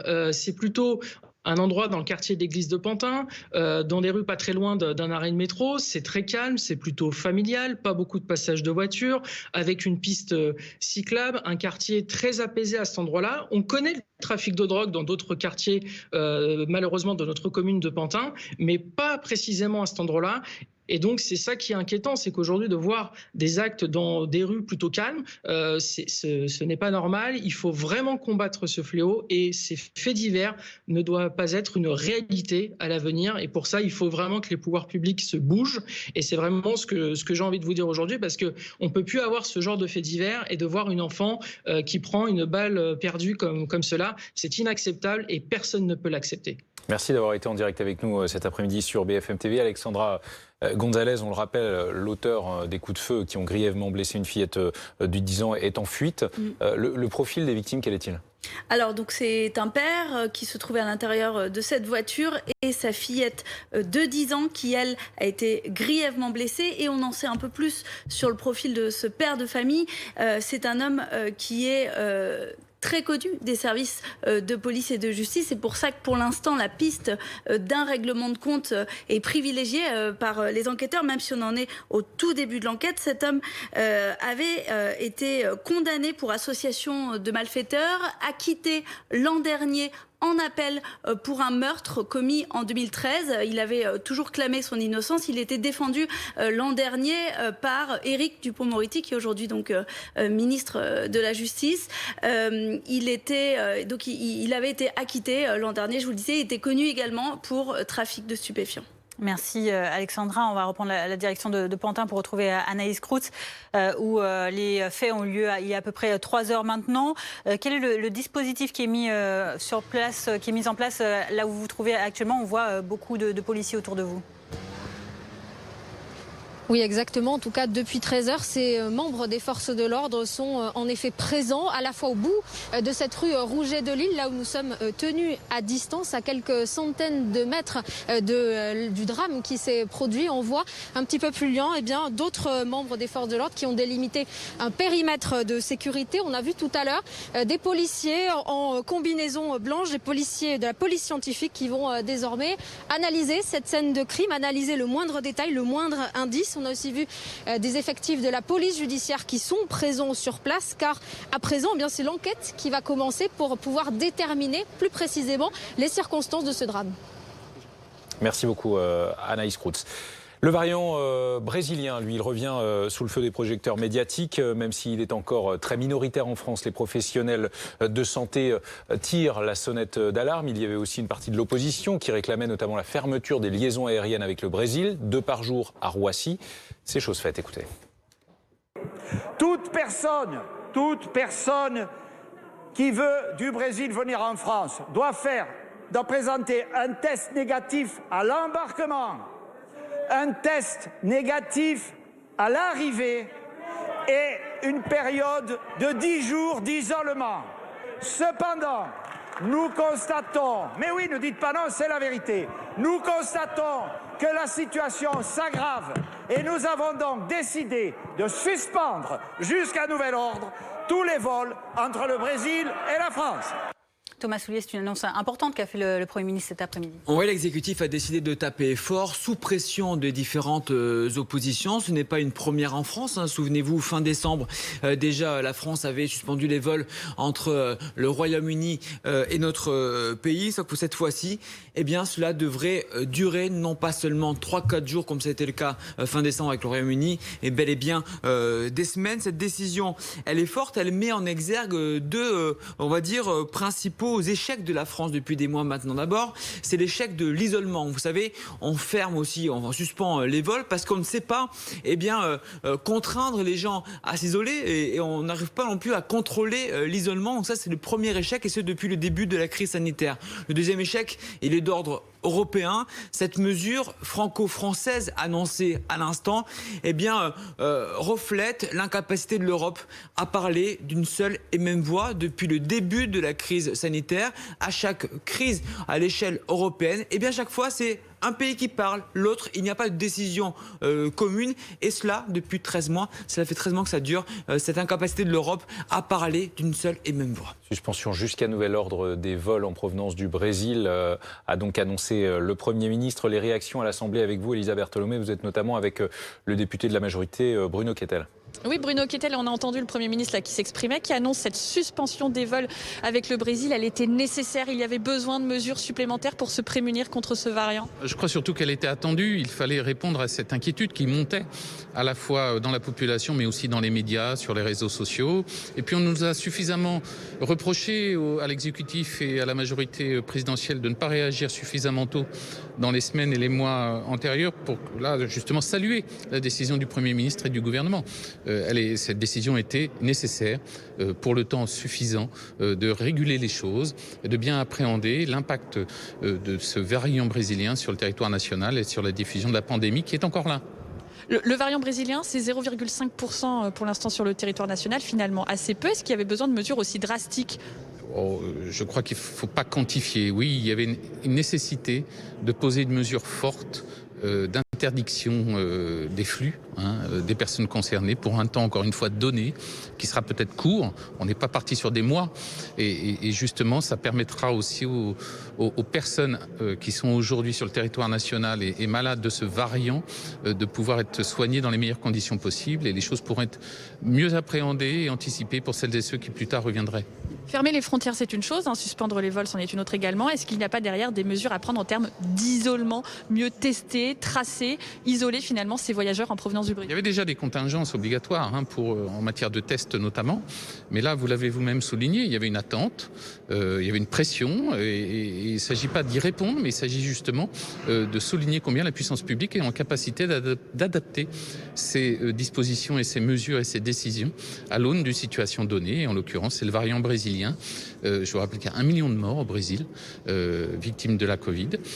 Tout ça ne doit pas rester anodin dans nos pensées. On est à l'échelle mondiale et non pas picrocolline nationale. On n'est pas le village d'Astérix qui tout seul gérait cette pandémie à l'échelle planétaire. Les choses doivent s'entendre, soit en coopération dès lors où c'est possible, soit de manière unilatérale dès lors où ce n'est pas possible, vis-à-vis des pays où des variants importants ou supposés tels viendraient sur le territoire national impacter encore plus la pandémie et nos concitoyens. Merci beaucoup Bruno Kettel pour cette première analyse. On va à l'Assemblée nationale pour les questions au gouvernement. À lui seul, les efforts accomplis en matière de lutte contre la pandémie, d'aucuns parlant même d'une possible 4e vague. Ce variant semble plus contagieux que tout autre, toucherait aussi des populations plus jeunes. Il y aurait plus de 50% des malades en soins intensifs au Brésil qui auraient moins de 40 ans. Ce variant aurait une capacité forte de réinfection, on l'a observé notamment à Manaus, et d'ores et déjà 17 mutations auraient été identifiées. Vous venez d'annoncer, Monsieur le Premier ministre, que face à la menace, la France, comme d'autres pays d'Europe, avait décidé de l'interruption de ses liaisons aériennes avec le Brésil. Et je crois que c'est une nécessité et une très bonne décision. Certains pays, cependant, depuis plusieurs mois, ont décidé, face à l'émergence de variants, de massifier leur capacité de séquençage du virus pour détecter les variants les plus contagieux, pour identifier les événements de surpropagation, pour suivre au plus près l'évolution de l'épidémie. Mais la France connaît en la matière un très grand retard. Le séquençage s'avère pourtant essentiel dans la lutte contre le coronavirus. Sur la base de données mondiales, GISAID, 500 000 génomes ont été partagés. La France en a produit 5 000, 40 fois moins que la Grande-Bretagne.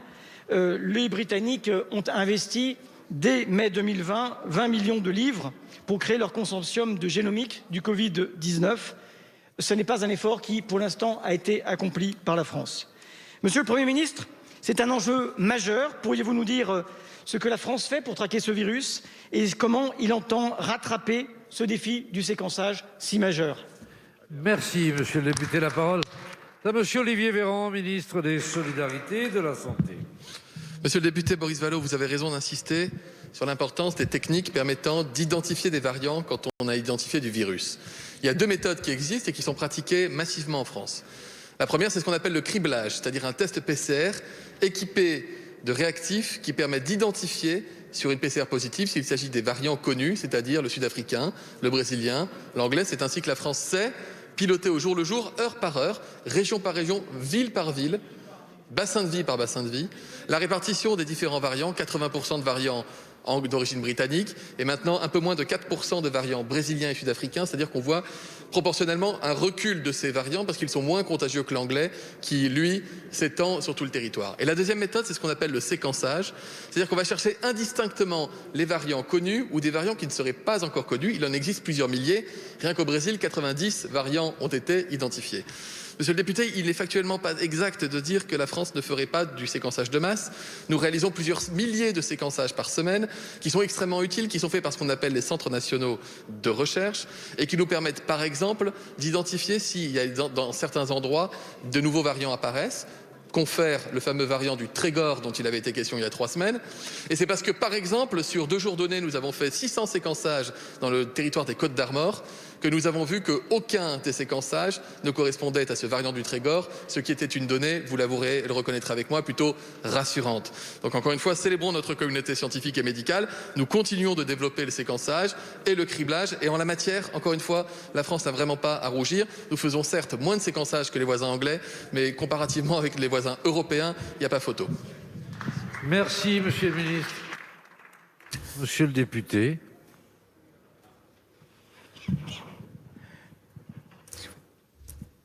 Oui, monsieur le ministre. Monsieur le député. Oui. Il ne vous reste plus de temps, mais puisque je vous ai à tort donné la parole, je vous la laisse. Merci de votre bienveillance, c'est important. Mais faites bref. Hein. Je ferai très bref pour vous dire que comme j'avais lancé une alerte le 13 octobre dernier sur nos retards sur les vaccins, je lance à nouveau une alerte sur notre retard par rapport aux Britanniques sur le séquençage génomique. Merci, monsieur le député. La parole est à monsieur Christophe Lejeune. Céline Mancel, on vient d'entendre cette question du député Boris Vallaud qui parle de quelque chose de très technique, du séquençage des variants, notamment du variant brésilien dans la crise que connaît maintenant le monde et le Brésil avec cette souche. Est-ce que c'est le séquençage ? Alors, le séquençage, effectivement, aujourd'hui, tous les tests positifs ne sont pas séquencés. C'est ce séquençage qui permet précisément de dire à chaque fois de quel variant une personne est porteuse. Aujourd'hui, celui-ci qu'on connaît le taux de variants en France, 0,4%. Alors, c'est un petit peu plus complexe que ça. Aujourd'hui, on sait que le variant brésilien représente 0,4% des cas positifs passés au séquençage. Pour une partie des cas positifs, donc, qui sont passés au séquençage. Mais par contre, l'ensemble des cas positifs sont passés par un test de criblage. On pourrait dire que c'est une passoire avec des mailles un peu moins fines qui permet de distinguer que l'on est porteur d'un variant autre que la souche classique, que l'on est porteur d'un variant britannique. Mais par exemple, le simple criblage ne va pas forcément permettre de dire si on est porteur d'un variant sud-africain ou brésilien. C'est pour ça que là, sur ce graphique en orange, on voit qu'il y a à la fois les variants sud-africains et brésiliens qui sont compris dans ces cas représentés sur la courbe orange qui représentent environ 4% des cas en France. Mais ce qui est très net sur ce graphique, c'est que c'est le variant britannique qui est représenté en vert, qui a écrasé peu à peu les autres souches. La souche d'origine, c'est la souche violette, voilà, qui est en haut du graphique. Pour autant, ce variant brésilien, on en parle beaucoup parce que d'une part, il fait des ravages au Brésil. Alors c'est vrai que là-bas, il n'y a pas le variant britannique qui visiblement chez nous empêche les autres variants de prendre l'ascendant. Il y a aussi d'autres facteurs. Au Brésil, il n'y a pas de confinement, on n'a pas adopté de gestes barrières. Cela peut expliquer aussi la circulation très intense du virus. Pour autant, si le variant brésilien ne représente que 0,4% des cas positifs séquencés, ça ne veut pas dire qu'il ne faut pas s'en inquiéter non plus. On sait notamment qu'il y a un risque d'échappement immunitaire avec ce variant brésilien. Les vaccins sont globalement très efficaces sur le variant britannique, un peu moins pour les variants sud-africains et brésiliens. C'est pour ça qu'il y a tout de même lieu de s'en inquiéter. Merci Céline. Une famille iséroise veut porter plainte contre l'État pour faute lourde après le viol de leur fille. L'auteur présumé déjà condamné pour agression sexuelle avait été libéré au printemps 2020 en raison de la crise sanitaire, assurent les proches de la victime et leur avocat. Notre fille a été violée par un individu connu de la justice, condamné précédemment pour violence, agression sexuelle et séquestration envers son ex-compagne. Notre fille a porté plainte immédiatement et a fait preuve de courage. Elle fait face malgré le traumatisme. Lors de notre dépôt de plainte, un gendarme nous a dit « c'est une libération anticipée Covid-19 ». Cette déclaration a été un choc, une incompréhension et une colère profonde envers la justice. Comment peut-on remettre en liberté un individu avec un parcours aussi violent que le sien ? Combien sont-ils à avoir commis des faits similaires en libération Covid-19 ? Mélanie Bertrand du service police-justice de BFM TV nous a rejoint. Mélanie, d'abord les faits, quels sont-ils précisément ? Alors les faits, ils concernent une jeune fille que l'on va appeler Anne-Lise qui a 17 ans. Le 24 octobre dernier, elle est victime d'un viol. Son agresseur présumé, lui, il est sorti de prison 6 mois plus tôt. C'est un homme d'une trentaine d'années qui avait été condamné en 2018 à 4 ans ferme pour des violences, des agressions sexuelles sur son ex-compagne. Une condamnation qui venait s'ajouter déjà à d'autres condamnations un peu plus anciennes pour des faits de stupéfiants. Depuis, il était donc en détention, libérable en principe en novembre prochain, en novembre 2021, sauf que l'épidémie de Covid est passée par là et que clairement en prison, le taux d'occupation, là où il était détenu, était très élevé. C'est ce qui est écrit dans le jugement. Cet homme, notamment, c'est des raisons qu'on va aborder un peu plus tard, cet homme, il a donc bénéficié en tout état de cause d'une libération conditionnelle en avril dernier, il y a un an, en avril 2020, une libération qui a été ordonnée, signée par un juge d'application des peines de Lyon. Et pourquoi ça scandalise justement la famille, cette libération ? Parce que la famille, elle a eu accès à ce jugement, à ses motivations. Et effectivement, ils sont scandalisés pour 2 raisons. D'abord, parce qu'on le disait, il est écrit noir sur blanc que le taux d'occupation de la maison d'arrêt de Lyon-Corba, où il était détenu, est de 130%. Et l'on comprend entre les lignes qu'apparemment, il fallait faire de la place, il fallait réduire le nombre de détenus. Et ça, pour la famille, c'est incompréhensible. Il est aussi écrit, concernant cet homme, que le taux de récidive est faible, certes, mais il n'est pas à exclure. Donc, pour la famille, ça fait 2 circonstances aggravantes. Ils ne comprennent pas. On a entendu le père de la jeune fille dire « Je ne comprends pas qu'un tel individu ait pu retrouver la liberté ». Cela dit, on a joint ce midi le parquet de Lyon qui ensuite a fait un communiqué et qui apporte des précisions qui justifient en quelque sorte la décision du juge d'application des peines. D'après le parquet de Lyon, cet homme, il avait été condamné pour des faits certes d'agression sexuelle, mais uniquement dans un cadre familial. Ce n'était pas le profil d'un prédateur sexuel. Et d'après le parquet de Lyon, il ne s'agit pas d'une libération automatique liée au Covid, mais le juge a estimé sur la base d'analyses faites par des psychiatres, par des experts, que cet homme pouvait retrouver la liberté. Cela dit, ça interpelle parce qu'on a eu nous aussi accès à ce jugement et on a pu lire les motivations des experts, des psychiatres, et le moins que l'on puisse dire, c'est qu'ils sont prudents. Je vous donne quelques citations. Cet homme, il semble avoir évolué vers plus de maturité et a pris conscience de façon partielle de la gravité de l'infraction.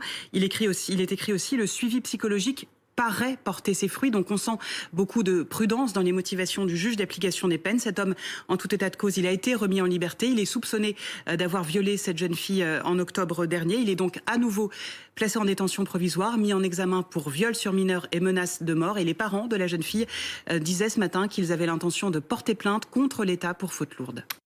La chronique éco. Prenez de l'avance en regardant votre chronique avec la BMW X1 hybride rechargeable.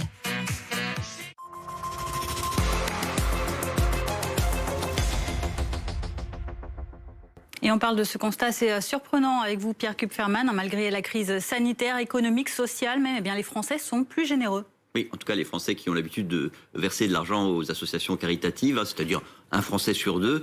Selon le baromètre annuel Ipsos Apprentis d'Auteuil, le montant que les Français déclarent avoir versé en 2020 a augmenté de 32%.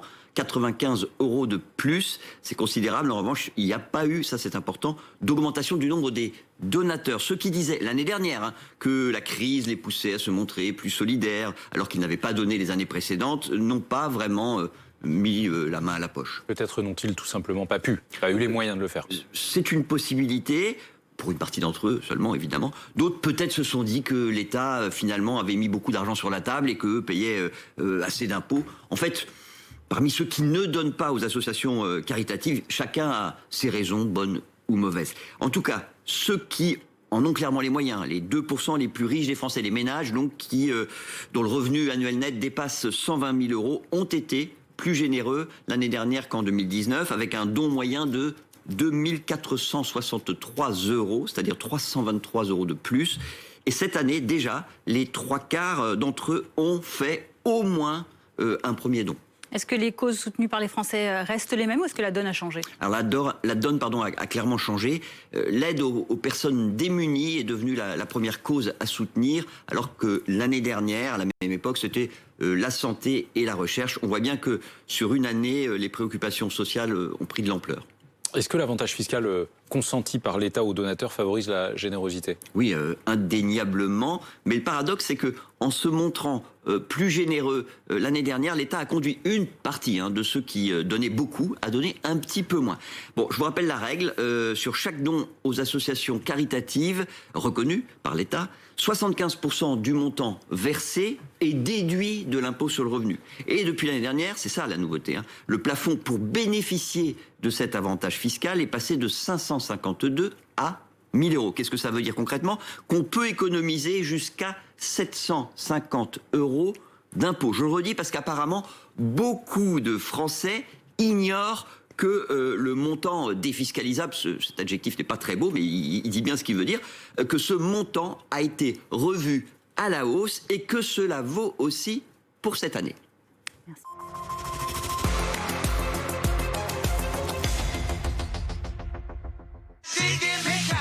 Vous avez pris de l'avance en regardant votre chronique avec la BMW X1 hybride rechargeable. BFM Story, chaque soir, 17h, les histoires de l'actualité. Bonsoir à tous, c'est parti pour BFM Story. Avec des invités, témoins et acteurs. Où est-ce qu'il est dangereux d'aller? Olivier Truchot vous raconte et décrypte les grands événements de la journée. Est-ce qu'il y aura un nouveau tour de vie cette semaine? Les histoires, les stories du jour. Donc il n'y aura jamais de reconfinement général. C'est dans BFM Story, 17h-19h sur BFM TV. Votre programme avec Déclat.fr, la solution pour déclarer les revenus de votre SCI en 5 minutes. Faites des économies sur votre déclaration avec Déclat.fr. Hé, homme du monde entier, écoutez-moi. Prendre soin de sa peau peut être un vrai casse-tête. Sérum hydratant, formule anti-fatigue, qui a vraiment le temps pour ça? C'était rhétorique, Thomas. Restez simple, avec des soins à base d'ingrédients de qualité, élaborés par des experts en soins pour hommes. La face cachée 2, présentée par Rachid Mbarki, ce soir à 21h05 sur RMC Story.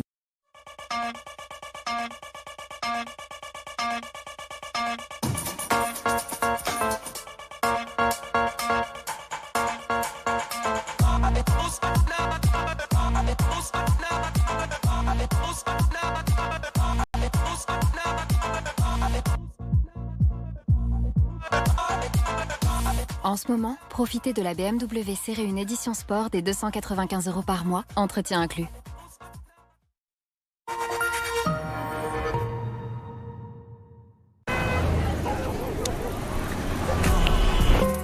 Stink meaner, my demeanor with the Nina. Senoritas wanna meet me at the Catalina. Wine mixer, mix it up with my elixir. Overlooking the ocean, I'm hoping I see Flipper. Young Felipe, moving like a GTA, but not CJ, more like Tommy. Copy, facts. Spacey homie, you could call me Drax, playing every single track, and you know it's about to sign.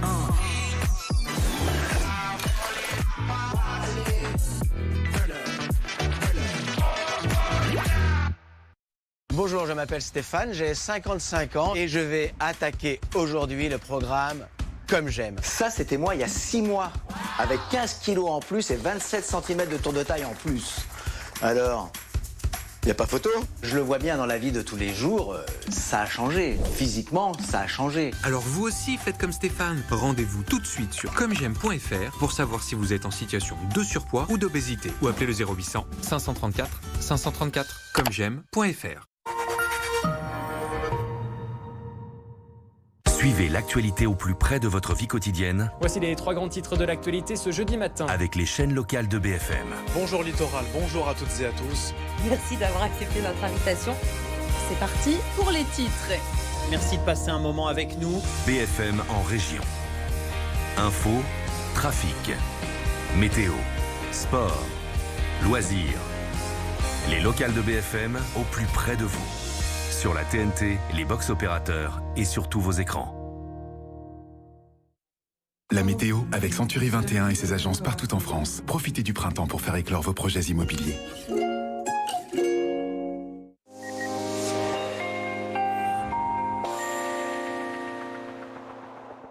Le soleil s'impose cet après-midi sur la plupart des régions. À noter un ciel un peu plus variable pour les régions du nord-est et de l'est avec éventuellement une petite ondée pour le nord-est. Petite averse également pour le Mercantour ou pour la partie est de la Corse. Le ciel sera légèrement voilé pour les régions de l'ouest. À noter toujours le Mistral, les rafales à 80 km/h. Les températures, c'est de l'air toujours trop froid qui s'impose sur la France, des valeurs comprises entre 10 degrés pour Lille et pour Cherbourg, 12 degrés à Paris, 16 degrés à Bordeaux, la maximale pour Perpignan avec 19 degrés. Demain matin, un ciel voilé pour le sud-est, un ciel également un peu plus nuageux pour la Côte d'Azur, quelques nuages pour les régions du nord-est. Dans l'après-midi, les nuages vont se multiplier le long des frontières du nord-est. Le ciel sera chargé pour le sud-est et pour la Corse, avec quelques ondées, petites ondées possibles pour les Pyrénées. Partout ailleurs, des conditions très ensoleillées. Les températures demain matin en baisse, -3 pour Reims, 0 pour Lille, 1 degré pour Nantes et 8 à Nice. Et dans l'après-midi, des températures toujours trop fraîches pour la saison, 10 degrés pour Lille, 12 à Paris, 14 à Nantes, 14 également pour Lyon, 17 à Marseille. La maximale pour Toulouse et pour Montpellier, avec 18 degrés demain après-midi.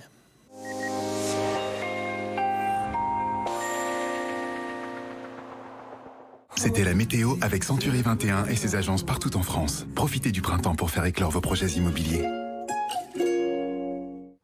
16h30 sur BFM TV, à la une de l'actualité, cette fillette de 10 ans hospitalisée en urgence absolue après avoir été grièvement touchée par balle aujourd'hui dans une voiture à Pantin en Seine-Saint-Denis. Son père était également présent dans le véhicule. Il est connu défavorablement de la police pour des affaires de stupéfiants. Quant à l'auteur des coups de feu, il est toujours en fuite. On fait le point dans un instant sur place avec Anaïs Kroutz et en plateau avec Alexandra Gonzalez.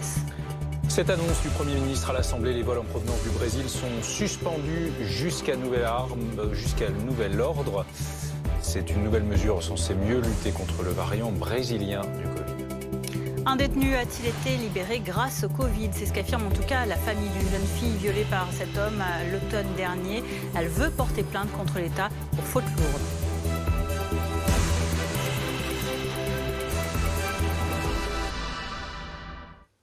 En Seine-Saint-Denis, à Pantin, nous vous retrouvons Anaïs Kroutz suite à ces coups de feu qui ont eu lieu peu après 13h aujourd'hui. Une jeune fille, une petite fille de 10 ans a été touchée. Racontez-nous ce qu'il s'est passé. Eh bien, d'après ce que l'on sait, c'est effectivement en début d'après-midi, aux alentours de 13h, qu'un homme avec une arme à feu a tiré sur un véhicule qui circulait dans cette petite rue de la ville de Pantin. À l'intérieur de ce véhicule, eh bien, une fillette de 10 ans et son père. L'enfant a été blessé grièvement dans le dos. C'est son père qui lui aussi aurait été blessé, qui l'a conduit immédiatement à l'hôpital. Ce que l'on sait pour le moment, eh bien, c'est que ce père de famille était connu des services de police pour des faits de stupéfiants. Le tireur, lui, est toujours en fuite à l'heure actuelle. En tout cas, ce qu'on peut vous dire ici sur place, eh bien, c'est que depuis 13h, les forces de l'ordre sont présentes dans cette rue de Pantin et bloquent les accès ici où nous nous trouvons. Et puis à une centaine de mètres sur les lieux du drame, c'est là où ils ont délimité un périmètre de sécurité. On a aperçu des membres de la police scientifique qui ont analysé, qui sont en train d'analyser, de baliser chaque indice, chaque détail. Des membres de la police judiciaire également. D'ailleurs, certains riverains ont été emmenés par la police pour être interrogés, car désormais c'est l'enquête qui va commencer, qui va devoir déterminer les circonstances de ce qui s'est passé. Merci Anaïs. Alexandra Gonzalez du service police-justice de BFM TV est également avec nous. Quel est le profil des victimes, Alexandra ? Alors, il y a d'abord ce père de famille, un homme qui circulait donc dans cette voiture avec sa fille de 10 ans et qui l'a amené immédiatement aux urgences après que le tireur ait fait feu sur la voiture. Cet homme est connu des services de police. Il est sorti récemment de prison. Il est connu notamment pour trafic de stupéfiants. Il avait été condamné en première instance en 2013 pour meurtre, puis acquitté pour ces faits qu'il a toujours contestés. Acquitté l'an dernier. Il était l'an dernier d'ailleurs défendu par Éric Dupond-Moretti, actuel ministre de la Justice. Et sa fille, Lina, qui a 10 ans, qui est grièvement blessée, on nous l'a décrit comme une jeune fille très sportive, très gentille, très polie, très impliquée dans sa carrière, si je puis dire, sportive, parce qu'elle a été championne d'Île-de-France de boxe thaï, un sport qu'elle pratique avec beaucoup d'assiduité. Est-ce qu'on en sait un peu plus sur l'enquête qui est désormais en cours? Alors l'enquête a été ouverte par le parquet de Bobigny. Elle a été ouverte donc pour cette tentative d'homicide et donc elle se poursuit actuellement. Merci Alexandra. Écoutons également ce que nous disait tout à l'heure un conseiller municipal de Pantin. C'est une rue plutôt calme habituellement, familiale, avec très peu de passages de voitures, avec des pistes cyclables. Plutôt dans le quartier de l'église de Pantin. Moi-même, j'habite à 2 rues de là. Et c'est vrai que c'est pas forcément l'endroit où on attend à ce qu'il y ait un règlement de compte. Donc, c'est vrai que c'est invraisemblable d'avoir un drame comme celui-ci. Il faut le condamner fermement. Et je pense aussi que c'est le moyen de dire que voilà, en Seine-Saint-Denis, et notamment dans ma ville de Pantin, il faut plus de policiers nationaux. Et j'invite aussi la municipalité, peut-être, à avoir une police municipale armée et à avoir plus de vidéoprotection. Est-ce que vous avez des précisions sur les circonstances de ce qui s'est passé aux alentours de 13h? Non, pas du tout. Ce que je sais, c'est que j'ai eu beaucoup de remontées de Pantinoises et Pantinois qui m'ont dit voilà, c'est pas normal qu'une jeune fille de 10 ans se fasse tirer dessus. Il y a eu un événement hier ou avant-hier dans le 16e arrondissement où des gens en avaient entendu parler disant mais c'est pas normal qu'il y ait des fusillades. Aujourd'hui, ça arrive à Pantin, dans une ville populaire de la Seine-Saint-Denis, et ce genre d'acte ne doit pas se produire. Enfin, c'est quand même une enfant qui a été touchée. Peu importe si c'est soit un règlement de compte ou pas, c'est ça aujourd'hui qu'il faut retenir. Et vraiment, il faut se retrousser les manches parce qu'on ne peut pas vivre des faits divers comme cela qui arrivent en bas de chez nous, en bas de chez soi, et il faut le combattre, et il faut vraiment que, particulièrement pour la Seine-Saint-Denis, on ait plus d'effectifs de policiers, et puis que la municipalité aussi fasse en sorte à ce qu'il y ait cette police municipale armée avec de la vidéoprotection, et puis également de faire en sorte qu'on fasse disparaître aussi quelques points de deal qui existent dans notre ville, pas à cet endroit-là, mais c'est un cas réel qui existe sur notre commune. L'actualité, c'est également le retour du variant brésilien sous les feux des projecteurs. Il est encore très minoritaire en France, 0,4% des séquençages sur le territoire. Et Jean Castex a annoncé à l'Assemblée nationale cet après-midi la suspension des vols en provenance du pays sur le territoire français. Des professionnels de santé ou encore des membres de l'opposition l'avaient alerté sur la question. Écoutez. Toute personne qui veut du Brésil venir en France doit présenter un test négatif à l'embarquement, un test négatif à l'arrivée et une période de 10 jours d'isolement. Cependant, nous constatons, mais oui, ne dites pas non, c'est la vérité, nous constatons que la situation s'aggrave et nous avons donc décidé de suspendre jusqu'à nouvel ordre tous les vols entre le Brésil et la France. Philippe Corbet, c'est une annonce importante, mais on se demande honnêtement pourquoi elle est prise maintenant. Ouais, elle est prise maintenant parce qu'il y a effectivement une pression politique qui était montée ces dernières heures, ces derniers jours. C'était demandé par Marine Le Pen, par des responsables des Républicains. C'est aussi parce que la situation s'aggrave, comme le dit le Premier ministre. Et le débat cette décision en France, elle ne s'aggrave pas aujourd'hui. Non, mais en fait, la situation s'aggrave. La situation de la progression du variant brésilien ne concerne pas que la France. Et d'ailleurs, Clément Beaune a précisé après cette annonce du Premier ministre que d'autres pays ont déjà pris cette décision. On le savait pour le Portugal, mais il y a aussi, selon le secrétaire d'État en charge des affaires européennes, l'Espagne, les Pays-Bas qui prennent cette décision. Selon des informations recueillies par le service politique de BFM TV, l'Italie pourrait peut-être aussi prendre cette décision rapidement. À ce stade, pas l'Allemagne. On voit que, comme dans d'autres cas, il y a un problème une certaine lenteur dans la coordination européenne, et que les pays agissent sans forcément se coordonner au niveau européen. Il y a un précédent, c'est le Royaume-Uni à la toute fin de l'année 2020, quand le variant britannique a vraiment c'est vraiment répandu de façon inquiétante sur le territoire britannique. On avait suspendu aussi les liaisons avec le Royaume-Uni, mais ça avait duré quelques jours. Là, la situation est très différente. D'abord parce qu'il y a moins de trafic entre le Brésil et la France qu'il n'y en avait entre le Royaume-Uni et la France, mais aussi parce que ça pourrait durer, et probablement pas seulement quelques jours, mais peut-être beaucoup plus longtemps.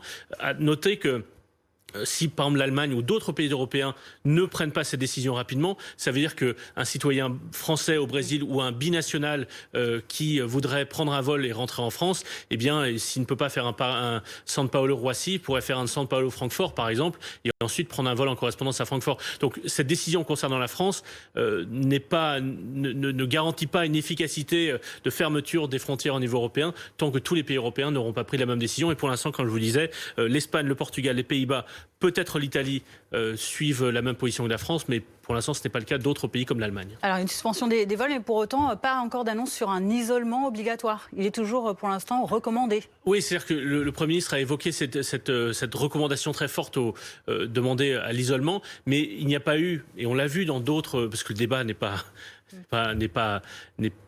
s'est reproduit à plusieurs, on a retrouvé ce débat à plusieurs reprises depuis un an.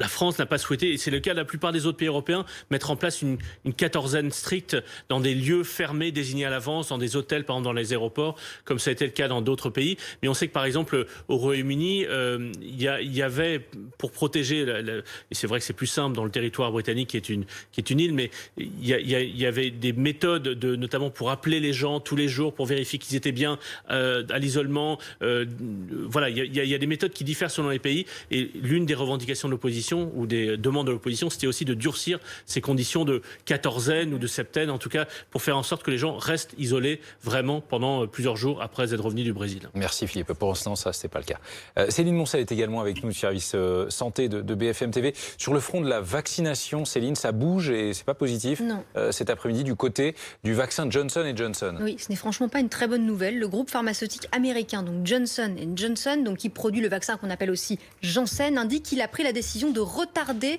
le déploiement de son vaccin en Europe, conséquence de la décision il y a quelques heures des autorités sanitaires américaines de recommander une pause dans l'utilisation de ce vaccin. Pourquoi ? Parce que aux États-Unis, sur pas loin de 7 millions de vaccinés, eh bien, il y a eu 6 cas rapportés de personnes qui ont développé des formes sévères de caillots sanguins 6 à 16 jours après la vaccination. Il s'agissait à chaque fois de femmes âgées de 18 à 48 ans. Donc le laboratoire Johnson & Johnson annonce qu'il est en train d'étudier ces cas à présent avec les autorités sanitaires américaines. Alors c'est pas tout à fait nouveau en fait. L'Agence européenne des médicaments avait évoqué ces cas aux États-Unis. Elle avait annoncé vendredi examiner un lien possible entre le vaccin Janssen et des cas de caillots sanguins. Ce n'est pas non plus totalement une surprise parce que le vaccin Janssen, il utilise la technique de l'adénovirus, la même technique que le vaccin AstraZeneca, qui connaît les mêmes alertes de sécurité. Pour AstraZeneca, vous vous souvenez que l'Agence européenne du médicament a estimé que ces thromboses sont effectivement des effets secondaires très rares mais causés par le vaccin, mais que le bénéfice-risque reste favorable au vaccin. On verra donc si l'Agence européenne du médicament émet un nouvel avis sur ce vaccin Janssen. En tout cas, c'est vrai que ces alertes, elles tombent au plus mal puisque la vaccination avec ce vaccin, elle doit débuter ces jours-ci en France. On vient de recevoir une première livraison de 200 000 doses et on en attend 350 000 autres doses d'ici la fin du mois. Merci Céline Moncel pour ces dernières précisions. Cette famille d'Isère qui porte plainte contre l'État pour faute lourde. Leur fille de 17 ans a été violée par un homme supposément qui avait été libéré de prison alors qu'il avait été condamné pour agression sexuelle, libéré 6 mois auparavant.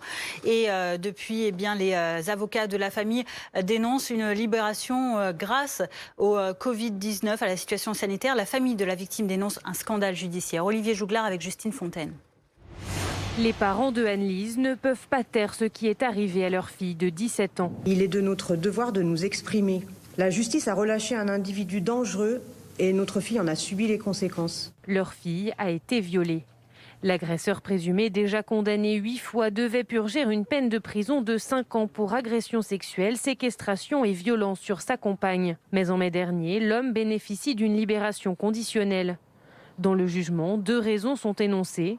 La première, le risque de récidive du détenu est qualifié de faible. L'expert note que l'homme semble avoir évolué vers plus de maturité, qu'il a pris conscience de façon partielle de la gravité de l'infraction commise. L'autre élément déclencheur de cette libération, la situation sanitaire nécessitant que le taux d'occupation de la maison d'arrêt de Lyon-Corba soit réduit pour limiter la propagation du virus au sein de la prison. Pour moi, il y a une erreur. La justice a commis une erreur, une faute. C'est irréel. J'ai l'impression qu'on m'a violée aussi. C'est quand même ma fille. Les parents de la victime attaquent l'État pour faute lourde. Pour leur avocat, cette libération relève bien d'un scandale judiciaire, car selon lui, le risque de récidive était clairement énoncé. Cette décision qui ordonne la libération de cet individu, elle mentionne noir sur blanc le risque de récidive à 2 reprises, et par ailleurs, elle indique qu'il y a chez cet individu une tendance au passage à l'acte hétéro-agressif. Voilà ce qui révolte tout simplement mes clients. L'homme se trouve actuellement en détention provisoire. Et dans un instant, on va retourner à Pantin, en Seine-Saint-Denis, où une fillette a été grièvement blessée par balle aux alentours de 13h. À tout de suite.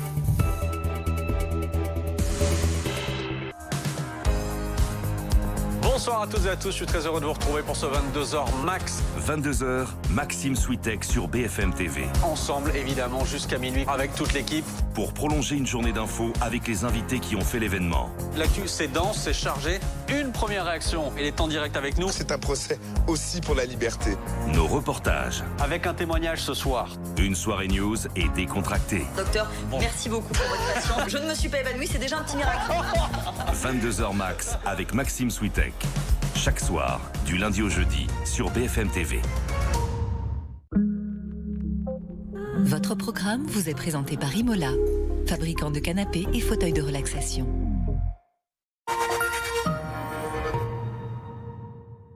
Autohéros, achetez votre voiture d'occasion facilement en ligne. Découvrez une sélection de voitures garanties. Parcourez l'offre en détail et visitez l'intérieur comme si vous y étiez. Convaincu? Vous commandez.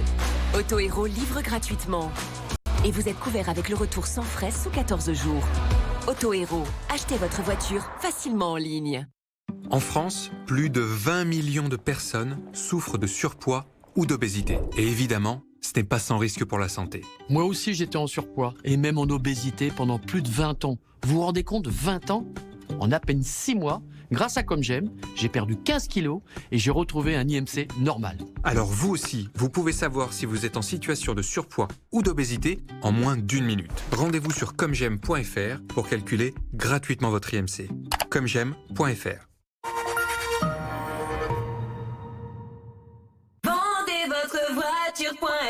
Combien vaut votre voiture? Entrez simplement les informations de votre voiture sur vendezvotrevoiture.fr et recevez le prix de vente en ligne.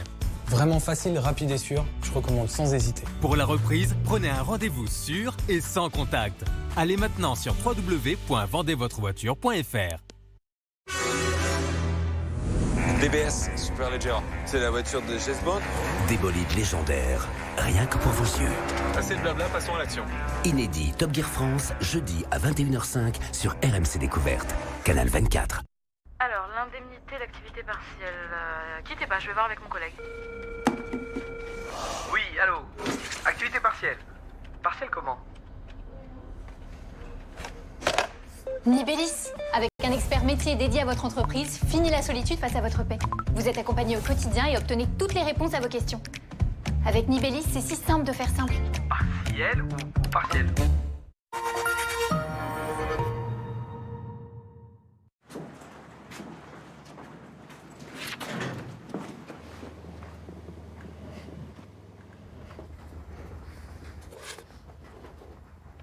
Je reviens te chercher. Je savais que tu m'attendais. Je savais que l'on ne pourrait se passer l'un de l'autre longtemps. Madame? Je reviens Madame? te chercher. Ça va? Ça vous a pas fait trop mal? Oh, pas du tout. Au contraire.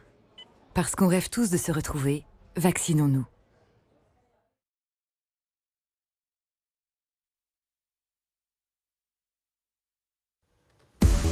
À la une de votre journal à 16h45, une fillette de 10 ans hospitalisée, toujours en urgence absolue après avoir été grièvement touchée par des balles aujourd'hui dans une voiture à Pantin, en Seine-Saint-Denis. Son père était dans la voiture également. Il est connu de la police pour une affaire de stupéfiants. L'auteur des coups, lui, est toujours en fuite. Et puis cette annonce du Premier ministre pour lutter contre le variant brésilien. Jusqu'à nouvel ordre, les vols en provenance du Brésil sont suspendus. Anaïs Kroutz, on vous retrouve. Vous êtes à Pantin, en Seine-Saint-Denis, où cette fillette de 10 ans a été grièvement blessée par balle à la mi-journée. Racontez-nous les faits, s'il vous plaît. Eh bien, ça s'est vraisemblablement passé à mi-hauteur dans cette rue de Pantin, la rue Rouget de Lille. Une rue qui, d'après ce que nous pouvons voir, est au croisement d'une autre rue, la Jules Auffray, là où nous nous trouvons, où il y a beaucoup de passages, beaucoup de circulation, un quartier assez fréquenté. Donc, et d'après les premiers éléments de l'enquête, c'est dans cette rue que vous voyez que le drame s'est déroulé aux alentours de 13h. Un homme avec une arme à feu a tiré sur un véhicule qui circulait dans cette petite rue. À l'intérieur, une fillette de 10 ans et son père. L'enfant a été grièvement blessé dans le dos et c'est son père qui lui aussi aurait été blessé, qui l'a conduite à l'hôpital. Le tireur, lui, est toujours en fuite à l'heure actuelle. Alors d'après les riverains avec qui nous avons pu discuter, parce que beaucoup étaient chez eux à ce moment-là, ils ont entendu aux alentours de 13h 3 rafales de tirs, puis plus rien. Tout s'est donc passé en très peu de temps et en tout cas depuis 13h, les forces de l'ordre sont sur place, bloquent l'accès à cette petite rue de Pantin. Des membres des forces de l'ordre qui ont délimité à une centaine de mètres où nous nous trouvons un périmètre de sécurité. On a aperçu aussi des membres de la police scientifique qui sont en train d'analyser chaque indice, chaque détail qui vont permettre de déterminer les circonstances de ce drame. C'est le parquet de Paris qui va reprendre cette enquête, qui va désormais commencer pour déterminer ce qui s'est passé. Merci Anaïs Kroutz. Comment mieux lutter contre le variant brésilien du Covid après beaucoup de demandes formulées par des professionnels de santé, par des membres de l'opposition? Le gouvernement a annoncé ceci tout à l'heure. Toute personne qui veut du Brésil venir en France doit présenter un test négatif à l'embarquement, un test négatif à l'arrivée et une période de 10 jours d'isolement. Cependant, nous constatons, mais oui, ne dites pas non, c'est la vérité, nous constatons que la situation s'aggrave et nous avons donc décidé de suspendre jusqu'à nouvel ordre tous les vols entre le Brésil et la France. Élisa Bertolomé, on vous retrouve à l'Assemblée nationale avec le député Les Républicains Éric Ciotti. L'annonce était très attendue. Oui, l'annonce était très attendue et puis la suspension des vols, in fine, cela revient à fermer les frontières. Éric Ciotti, c'est quelque chose que vous demandiez depuis longtemps, cette fermeture des frontières du pays? Bien sûr, face à cette crise, c'est une évidence. Le gouvernement s'y est longtemps refusé, d'abord en Europe, ensuite sur les destinations internationales. Il a fini par s'y résoudre, mais beaucoup trop tard, avec ce manque d'anticipation qui, quelque part, a toujours caractérisé sa gestion de la crise. Alors nous sommes confrontés à cette situation extraordinairement dangereuse avec ce virus brésilien qui fait des ravages sur le continent sud-américain. Nous avons besoin de prendre des dispositions fortes de protection. Le gouvernement, après plusieurs semaines d'hésitation, vient enfin d'adopter une position pertinente, celle de la suspension de tout vol avec le Brésil. J'appelle simplement aujourd'hui à ce qu'on élargisse ce dispositif, puisque ce sont tous les pays du continent sud-américain qui sont aujourd'hui touchés par la propagation de ce virus. Et il faut aussi qu'il y ait une coordination européenne beaucoup plus forte, puisque des vols peuvent arriver à Amsterdam ou dans les grands hubs internationaux. Alors justement, la France a pris cette décision, le Portugal l'avait prise également, d'autres pays vont peut-être y arriver. Est-ce que c'est finalement utile de suspendre les vols, sachant que les passagers, les voyageurs peuvent passer par d'autres pays européens avant de venir en France? Est-ce qu'il n'y a pas un manque de coordination européenne à ce niveau-là? Naturellement, vous avez totalement raison. Donc j'appelle de mes voeux cette coordination. Il faut que la suspension vaille pour tous les pays européens. Et puis il faut qu'il y ait un suivi très personnalisé des passagers qui sont déjà arrivés en France ou sur le continent européen, puisque ces passagers présentent potentiellement un risque pour notre pays. Nous avons vu que certains pays ont mis en place des quatorzaines très strictes, je pense à la Grande-Bretagne notamment. Il faut aussi aller dans ce sens. Donc les mesures, la suspension c'est bien, il faut qu'elle concerne tous les pays où circule activement ce virus. Il faut une coordination européenne et il faut aussi imposer aux passagers qui sont déjà arrivés ou qui sont en train d'arriver une période d'isolement, mais qui ne se repose pas simplement sur une déclaration d'intention, sur une attestation qui repose simplement sur un engagement verbal, mais il faut que ces personnes soient placées dans une résidence, dans des hôtels, qu'il y ait un contrôle de leur présence, des tests fréquents qui soient effectués. C'est le modèle anglais qui aujourd'hui montre toute son efficacité par rapport à un modèle français qui est très largement défaillant. Le variant brésilien en France, aujourd'hui, c'est 0,5% des contaminations environ. Très peu par rapport au variant britannique, au variant sud-africain. Cette mesure de suspension des vols, est-ce qu'elle n'intervient pas finalement un peu trop tôt? Le gouvernement a cédé à la pression scientifique, médiatique peut-être? Non, je crois qu'elle intervient au contraire trop tard.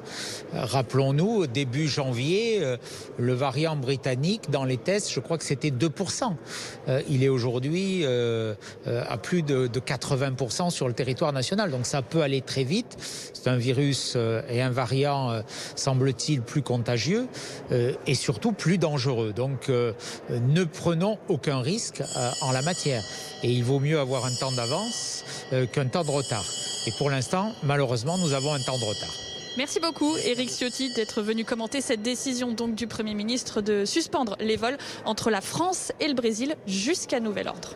Merci Elisa. Et dans quelques instants, vous retrouverez Thomas Misraki pour BFM.